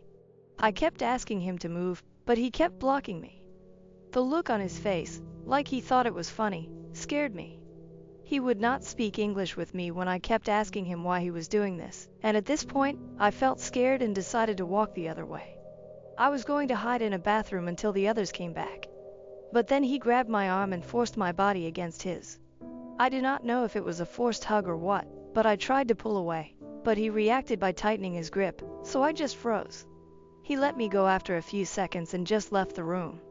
When the family came back, I went into my room for the night because I felt like I would just start crying in front of them. I do not know what I should do. I feel ashamed that I could not fight him off, and that I am literally being harassed by a boy so much younger than me. I am scared to tell the host parents because I can tell they love their son a lot, and at the end of the day, I am just a random girl that they have only known for 2 months. I am torn because I love the younger two so much already and wanted to have a good time in Germany. But this boy is acting so weird. I do not know why he went from basically ignoring me to doing this. I know that despite all of this, I should probably try to talk to the host parents, probably my host mom, as I am more comfortable sharing this with her. But I just do not know how to bring that up. How do I basically tell her that her son did something really weird to me? I never thought I would have to do this or be in a situation like this, and I need some help. Please. Too long. Didn't read. I am an au pair. One of the boys who I live with has consistently been doing weird things to me, and yesterday, he forced me into a hug. I know I probably need to tell the host parents, but I don't know what to even say. I feel so helpless and alone right now. Update, July 3rd, 2024. Hello, I posted not so long ago about a really bad situation. I hope that it's okay for me to post an update even though it was removed. I received a lot of people reaching out to me asking if I was okay and if I could provide an update, so I wanted to give some closure. In short, I am an au pair in Germany and was being harassed by my host parent's son, who is 17 years old. He basically assaulted me, and although it is still hard for me to come to full terms with that word, I now know that it was, in fact, what it was. Yesterday was my day off, and after reading through everyone's advice, I contacted my agency that morning. I made sure to first get out of the house so no one would overhear me and to get away from the older boy. The younger boy, who is 14 years old, asked me if he could go with me as I was going to the library, and I did not mind taking him. Although technically he could go by himself, I see older children walking around alone a lot in Germany, but he specifically kept asking to go with me, and like I said before, he is a really good kid to be around, so I did not mind. I was planning to go to a closed-off area and make my phone calls while he went around looking for books, but while we were walking to the library, I could tell he wanted to say something. After a while, I asked if there was anything wrong, and after a bit of a pause, he asked me nervously if I was okay and if anything had happened yesterday. He said he was wondering why he did not see me at all anymore after they came back home. I did not say anything at first because I did not want to tell him inappropriate information. I told him I just had bad cramps, which was true, and wanted to sleep. But he is a smart kid, and I think he knew, because he asked if it was because of his older brother. When I did not say anything, as I was so caught off guard by his questions, he asked if I was leaving. He honestly looked so sad. He said he was sorry and that he hoped I did not have a bad impression of Germany now. I almost cried because of how depressed he sounded. I told him not to worry about it and that it had nothing to do with Germany, him, or the baby, and that I would be okay. So I finally contacted my agency when we arrived at the library. I was so nervous that I was shaking when I made the call, but they were amazing and took everything I was saying seriously. I just told them that the oldest child was making me feel unsafe, and in vague terms what happened, without going into too much detail. They understood, thankfully, what I meant and told me that they would work on replacing me, if that's what I wanted.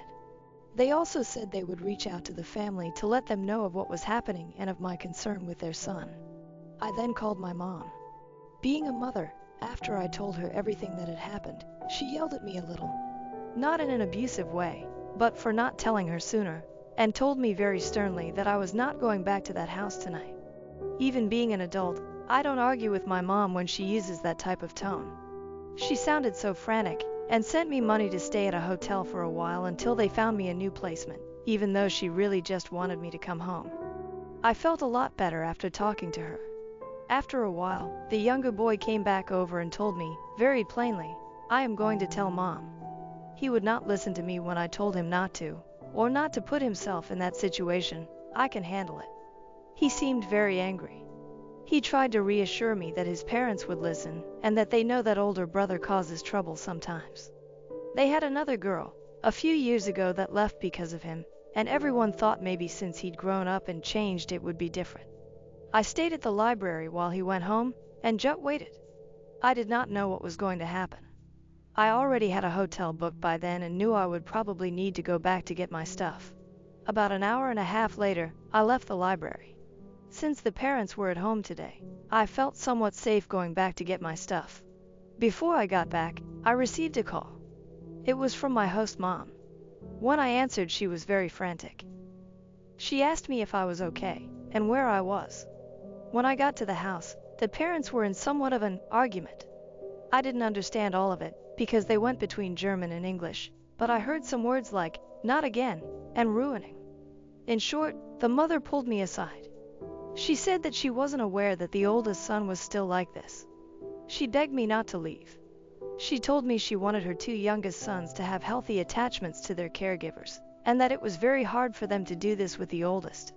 She was actually crying during all of this, and told me she doesn't know why he acts like that, but she did not raise him like that. And that while she loved her son, she was not going to tolerate that behavior anymore. She said that once he turns 18 next week, I had no idea his birthday was next week, he will have to go live with his uncle and cousin in the Netherlands, for the sake of everyone in the house. She told me the parents, discussed it a bit when the first incident happened, but since he seemed to act better, they dropped it at the time. When I asked where he was, she said that he left quickly when his brother came home, saying he was going to a friend's house. He probably will not be back, and she said that even if he does, she will not let him in, and will tell him to go to his aunt's, who lives not that far, until he can go to the Netherlands. She actually looked very sincere and stern when she said this, and even though the father looked like he was in shock, he agreed with what she said. I did not know how to respond to them. It was not the reaction I was expecting, but I wanted to be honest. I told her that I was going to stay at a hotel for a while, and that she would probably hear from the agency. I told her that I loved the two younger boys, but I might not be back. She said she understood but would appreciate it if I at least thought about it for a day or two. Before I left, I hugged the baby and the 14-year-old goodbye. So that is what happened. I am safe in the hotel now. I didn't at all expect that reaction from them. I felt almost sick with worry when I wrote my first post, of not being believed. But even though the oldest boy probably won't be back and will eventually be forced to leave, I still feel the effects of what happened lingering. I still feel vulnerable and overwhelmed when I even think about what happened. I feel so bad for the younger children. I'm not sure if I should go back or not. She told me to think about it. I will give it some time and see what my agency says first about other placements. I just wanted to thank everyone for helping me through something really difficult. But I am safe now in this hotel and am not going to rush back into any situation without thinking over my options and asking for my mom's opinion. Thank you once again. Too long, didn't read. I contacted my agency and mom. Both listened and took me seriously. I am now safe in a hotel, and am waiting for my agency to get back with me on possible placements. My mom is helping support me financially and emotionally while I wait. The host parents find out about what happened. The 14-YO told them, and reacted in a way I did not expect. They are begging me to stay, saying that the oldest boy will be sent to live with relatives for his behavior once he turns 18. I am not sure if I will go back, although I miss the younger two. I am going to wait until my agency gets back with me first before taking next steps. Thank you to everyone who reached out and helped me. Added comments. Commenter. As a German, this post infuriates me. First of all, therapy is free here. It sounds like the parents did absolutely nothing when this happened for the first time. They just hoped and thought their son got better. Secondly, the fact that they just want to get rid of their son by pushing him onto someone else instead of wanting him to face actual consequences, like going to the police with OP, is also infuriating. German police aren't perfect, but my own experiences with them have been genuinely good, and I want to encourage OP to go to the police. Lastly, the parents are trying to make OP stay in a house where she was assaulted. That alone is so utterly tone deaf that it's hard to believe. Sorry, Netherlands. OP. Yeah, I've officially made up my mind that I'm not going back there. It hurts because I do love the younger children so much. I hope they will be okay. The kids I watch become a part of me in a way. I still keep in contact with the family from Australia, and the younger ones here really seemed comfortable around me. The mom even said they usually aren't as open at first with new people like they were with me. I might still keep the host mom's contact info just to see if I can check up on them every now and then, purely for that purpose. Now that I'm really reflecting on it, it was a little strange that she still wanted me to stay after what happened. I thought maybe, for my mental health, she would encourage me to leave. But I think she is desperate for an au pair since they work a lot. It's amazing that therapy is free. I will suggest to the host mom that maybe the 14-year-old might need someone to talk to. I made sure to tell him that I was not abandoning him, and he seemed to understand. He is very level-headed for his age. I know he will continue to grow into an even more amazing young adult as he gets older. He told me he wouldn't forget me, and he would tell his baby brother about me a lot, so he will always remember too. It's also good to hear about the police. I always worry about being a foreign girl and not being taken seriously in another country. I am going to reach out to the Weiser Ring, like another poster suggested, and see if they can help me in that aspect. I feel bad for the people that might encounter him in the Netherlands, but I heard they don't play around there. So I hope he gets some sense into him soon. But there are vulnerable girls and women everywhere, so it does leave me with a sad feeling. OP makes another update in the comments. To give an update, I spoke with the agency sometime earlier today and asked them if there have been other au pairs with this family. They said this is their first time placing someone with the family, and if another au pair was with the family before, it was probably through another agency, but they had no knowledge of this, and when they interviewed the family was told this was a new experience for them. I am thinking maybe the other girl was through another agency. There are a few of them. I'm not sure that all au pair agencies can see each other's networks, but they said they will look further into it. They told me that for now, they will not be placing any new girls with this family, so that gave me some peace of mind. OP makes another update in the comments. To give an update, I spoke with the agency sometime earlier today and asked them if there have been other au pairs with this family. They said this is their first time placing someone with the family, and if another au pair was with the family before, it was probably through another agency, but they had no knowledge of this, and when they interviewed the family was told this was a new experience for them. I am thinking maybe the other girl was through another agency. There are a few of them. I'm not sure that all au pair agencies can see each other's networks, but they said they will look further into it. They told me that for now, they will not be placing any new girls with this family. So that gave me some peace of mind. I found out that my mother and my fiancé had been having sex for the past few years, leading up to the birth of my younger brother. My fiancé, 25, and myself, 24, have been together since we were 17-18 years old. Honestly, he was always kind, handsome, funny, and everyone used to say I was so lucky to have the whole package. I felt so lucky too. He always treated me with love and respect, so this makes everything just so shocking for me. I have always had a good relationship with my mom. It has always been her and I against the world. My dad died in an accident when I was little. We always joke that we are the real-life Rory and Lorelai from Gilmore Girls. My mom dated guys on and off and they were usually cool but nothing really past the early stages. Around 4 years ago my mom told me she was pregnant, which was a huge surprise. My mom was around 42 years old, and although she was sort of dating someone recently, didn't meet the guy but knew she went on dates, it still was a big shock. She never thought she could be pregnant at her age. She had me when she was super young, and oopsie, and I can tell she was stressed and worried. I decided to support her, since she has always supported me and tried to reassure her. She then had my brother, who is now 3 years old. I have a close relationship with my brother. I have helped take care of him since he was born, and I just love the little guy. My fiance was also always helpful with my brother. We would take him out for ice cream, playground, pool time during summer, etc. But nothing was weird. He was just my then BF, spending time with my brother and I.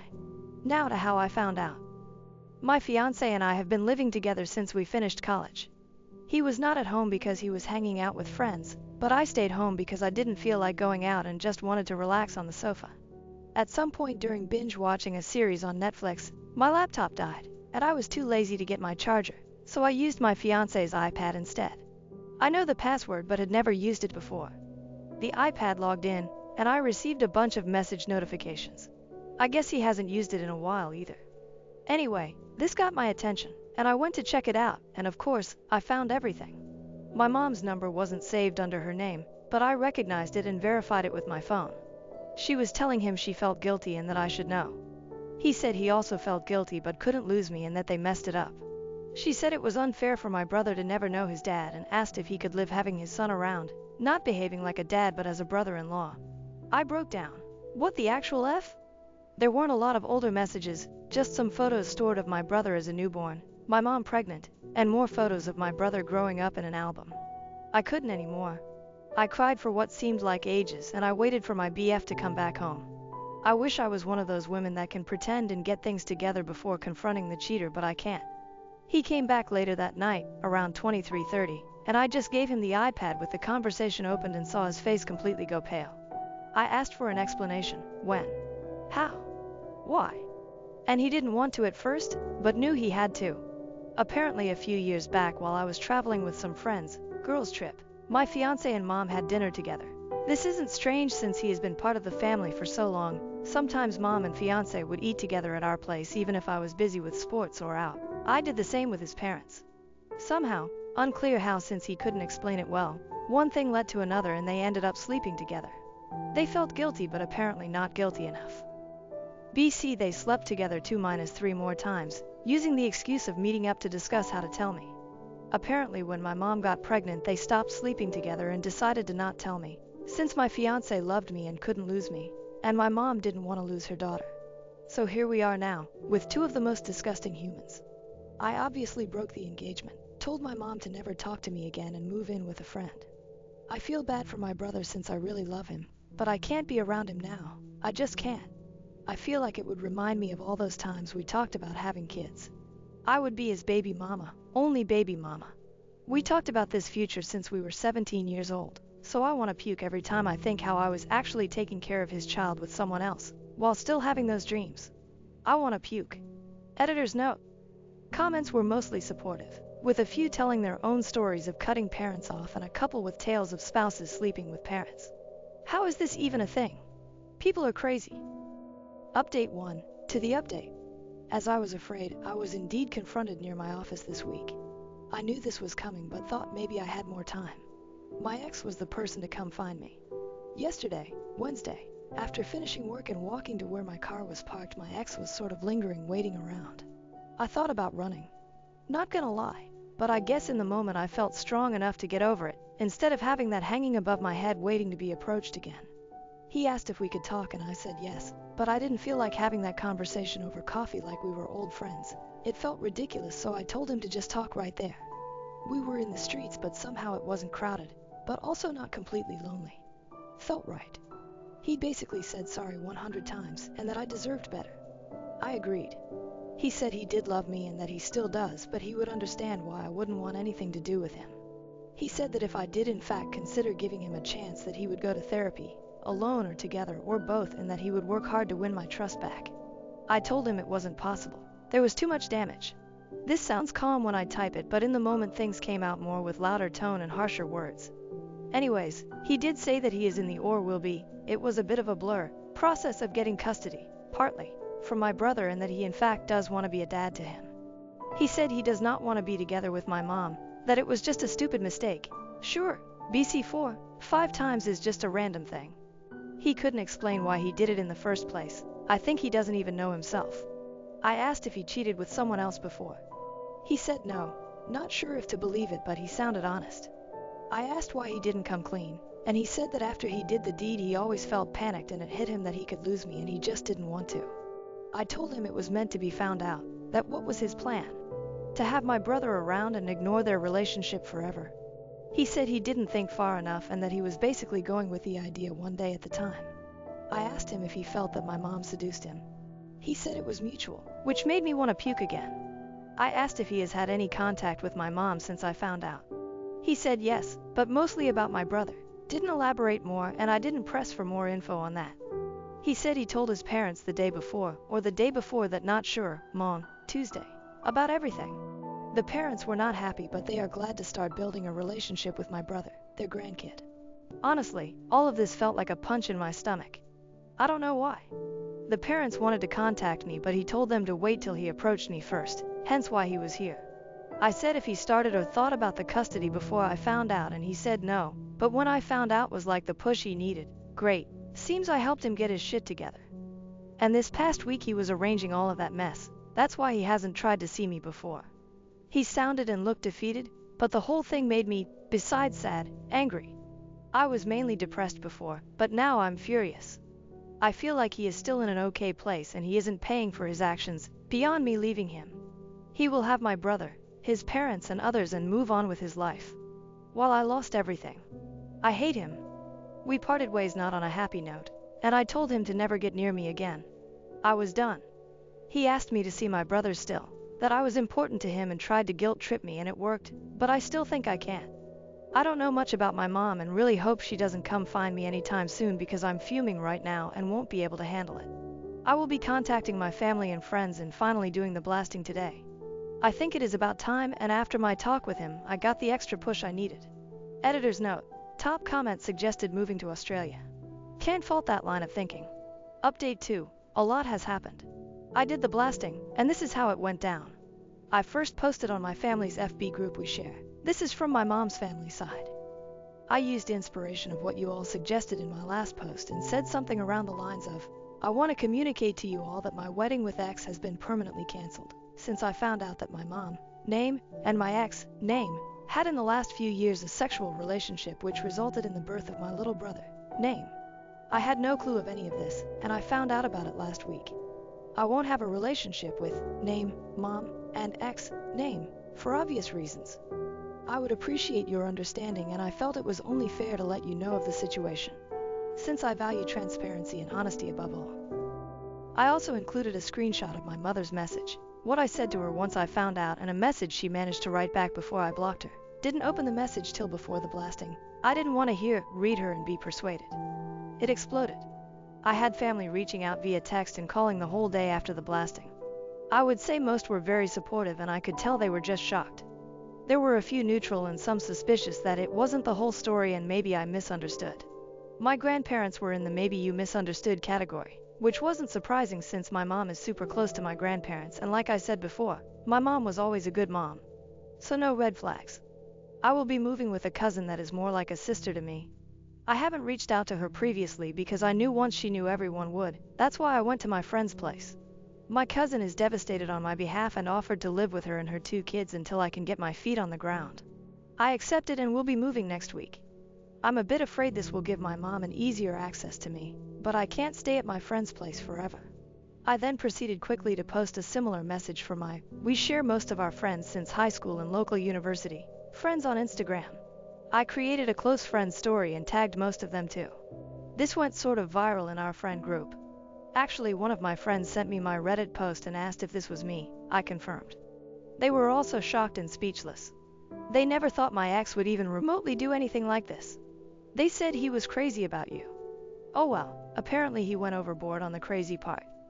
The group of friends is divided ATM, some are completely on my side, and some are thinking it isn't the whole truth. I told everyone that reached out that if they don't believe me to ask their friend if he is asking for custody of my little brother. That kinda shut them up for now. My ex deleted his social media.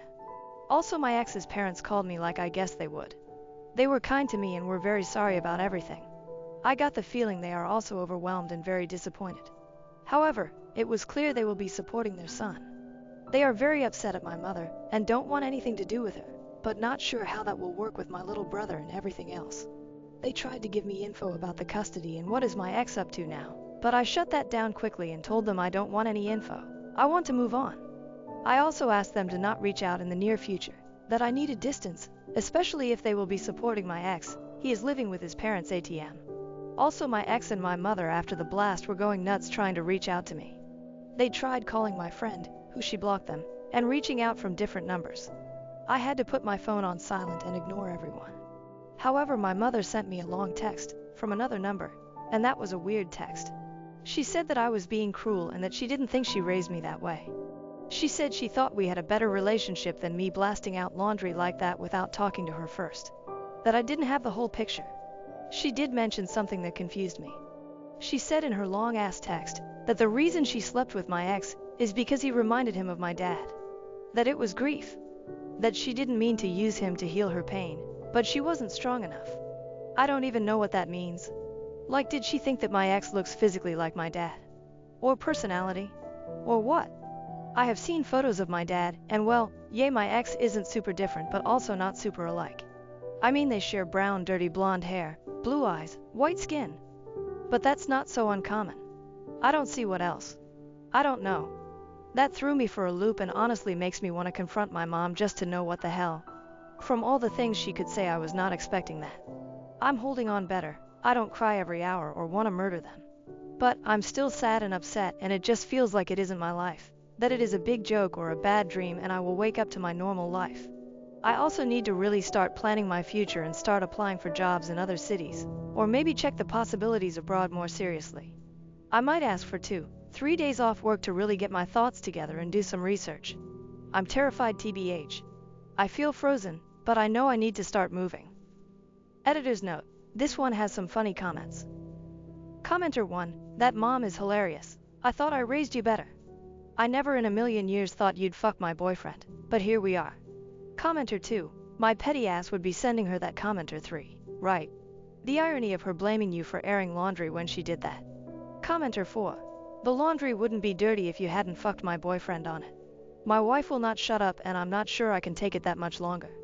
Is it possible for that to be a reason to leave? I'm not sure if I should have posted this on AITA instead. But here goes. My wife will not shut up. I'm not talking about your usual chatty Kathy. I mean, she almost literally will not shut up. She will talk continuously from the moment she knows I'm within earshot.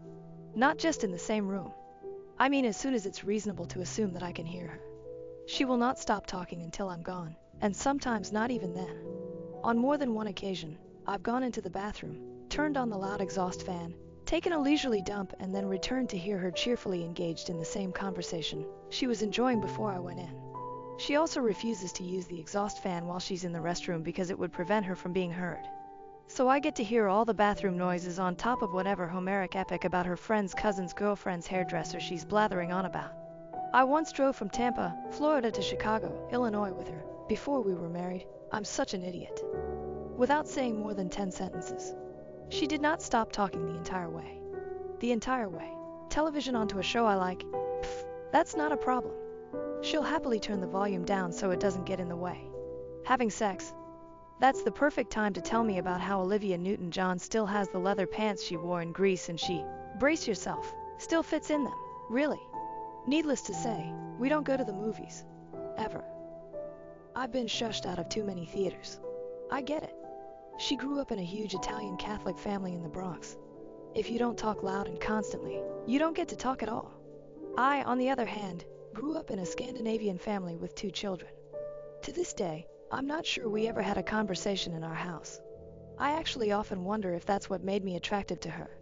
I was taught to politely listen to people and then wait for them to finish before replying. She never finishes, or takes a breath it sometimes seems.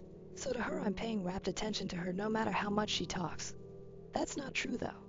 Another difference between people of Swedish heritage is that we don't use filler words for acknowledgement. Other than the Minnesota nah, useful on every occasion, we're pretty much silent when we listen to others. No or yeah or OMG needed. A nod of the head every 10 minutes or so is all you need to convey your attentiveness. I think it has a lot too with living in the frigid north. You keep your mouth open as much as my wife does, and your teeth are going to shatter from the cold. To her, that's like being in the room with a dead person. She's always stopping to ask, "Are you even listening?" Or say, "You never pay attention to me." Or even quiz me with, "What did I just say?" I've become an expert at storing the last 2 to 4 words she says and parroting them back at her. She'll be like, "Blah blah blah." And then she told him she wasn't taking that kind of crap anymore. And I'll go, "That kind of crap?" As if I had any idea what kind of crap it was or who it was that wouldn't take it anymore. And she'll say, "Yeah," and think I've been paying attention the whole time. I joke about it a lot, but it's actually getting to the point where it's a problem.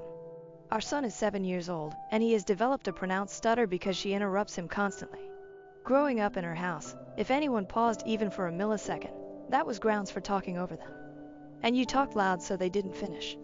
My son apparently inherited some of my less staccato speech patterns, and she basically just uses that to interrupt and take over the conversation. It got so bad that he started automatically stopping and restarting words, even when not being interrupted. I didn't know that was considered a stutter until we went to one of those parent-teacher night things, and a teacher listened to wife and then turned to me and said, "Well, at least now I know why Josh has a stutter." Just like that. She's failed at least one job interview because of this. I know because I lined it up with a business acquaintance myself. He called me up and said sorry, but he just couldn't take being in the same room with her because she wouldn't stop talking. We rarely are invited for a second couples date. She monopolizes the conversation every time we go out with other people. Who wants more than one does of that? You're probably wondering, well, have you told her about this? Yes. Many times. Sometimes jokingly. Sometimes with utter seriousness. The reactions vary from anger, talks louder, higher, faster, and uses lots more swear words, to tears. She's the only person I know who can carry on a totally unrelated conversation while sobbing hysterically. The one thing that doesn't happen is her talking any less. I try not to let it get to me. She's a very affectionate woman. Loves me to death. Mother of my child. Pretty as the day we met, prettier even. We still get plenty of alone time. Granted, she won't shut up while we're doing it, but I'm pretty busy so I don't really notice as much. But it does get to me. It's selfish and shows a lack of self-awareness. There's a time and a place for enthusiastic conversation, and they're not always in everywhere. I know the answer to the problem. I have to talk back. In effect, the only thing that possibly could shut her up is for me to do the same thing as she does. I would have to interrupt at the slightest pause. I would have to talk louder, yelling if necessary, when she tries to interrupt me. I would have to learn to use Italian hand gestures to emphasize my points and chop off her objections. But I'm not Italian. I'm a waspy pale dude who grew up in a household that would have made a mortuary sound like a middle school cafeteria. 12 years of this has finally pushed me to the brink. I'm not sure I can take it that much longer. I'm just not sure if I could get a word in to tell the judge why I'm there in his divorce court. My wife wouldn't let me. TL.dr. Wife will not shut up. Is that reasonable grounds for leaving her? Edit. Obligatory Reddit. OMG, I had no idea this would blow up. Which is true. I thought maybe a couple of people would just call me an asshole and that would be it. But RIP. Inbox. It was nice to know you. So in the interest of not replying to every comment, I will try to address some of the common ones and answer some of the questions I saw popping up multiple times. Also thanks for the, often hilarious, advice. Q1. Is this BS? Implied. A1. No, it's all mostly true.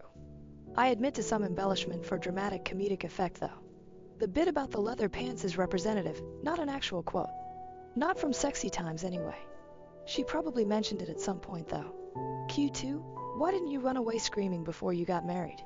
Sub-question. Was OP's wife hot? A2. Yes, she is hot, and funny, and vivacious. Also, I really was a Nordic silent bear. Thanks, you/Sarah_Dragonfire. My wife drew me out of my shell.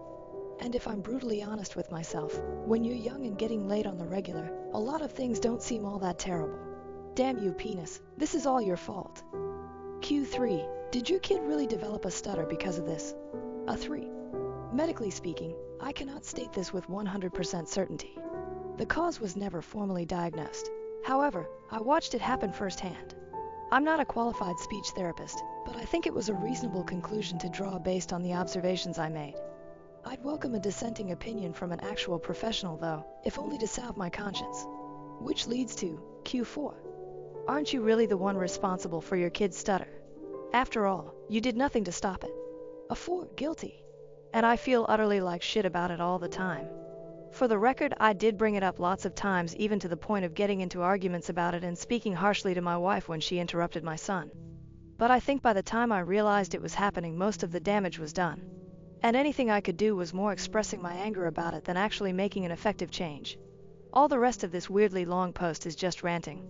If there's an actual justification for leaving, this is it, and I'm deathly afraid that she'll get full custody and just make it worse or even irreparable. Q5. Is it because she's, pick one, OCD, insecure, autistic, mentally ill? A 5. I don't think so, although I've always sensed an overwhelming need for attention. I see it in her family dynamic, and that all of her many siblings were in constant competition for their parents' attention and affection. Q6. Have you tried counseling? A 6. No, probably should have, but I know her well enough that even mentioning it would shatter her. It's bizarre that I can't bring myself to do a lot of things people have suggested, and believe me, I've probably thought of all of them, because they just seem too cruel to me. And yet, I'm seriously considering divorce. I realize the contradiction there.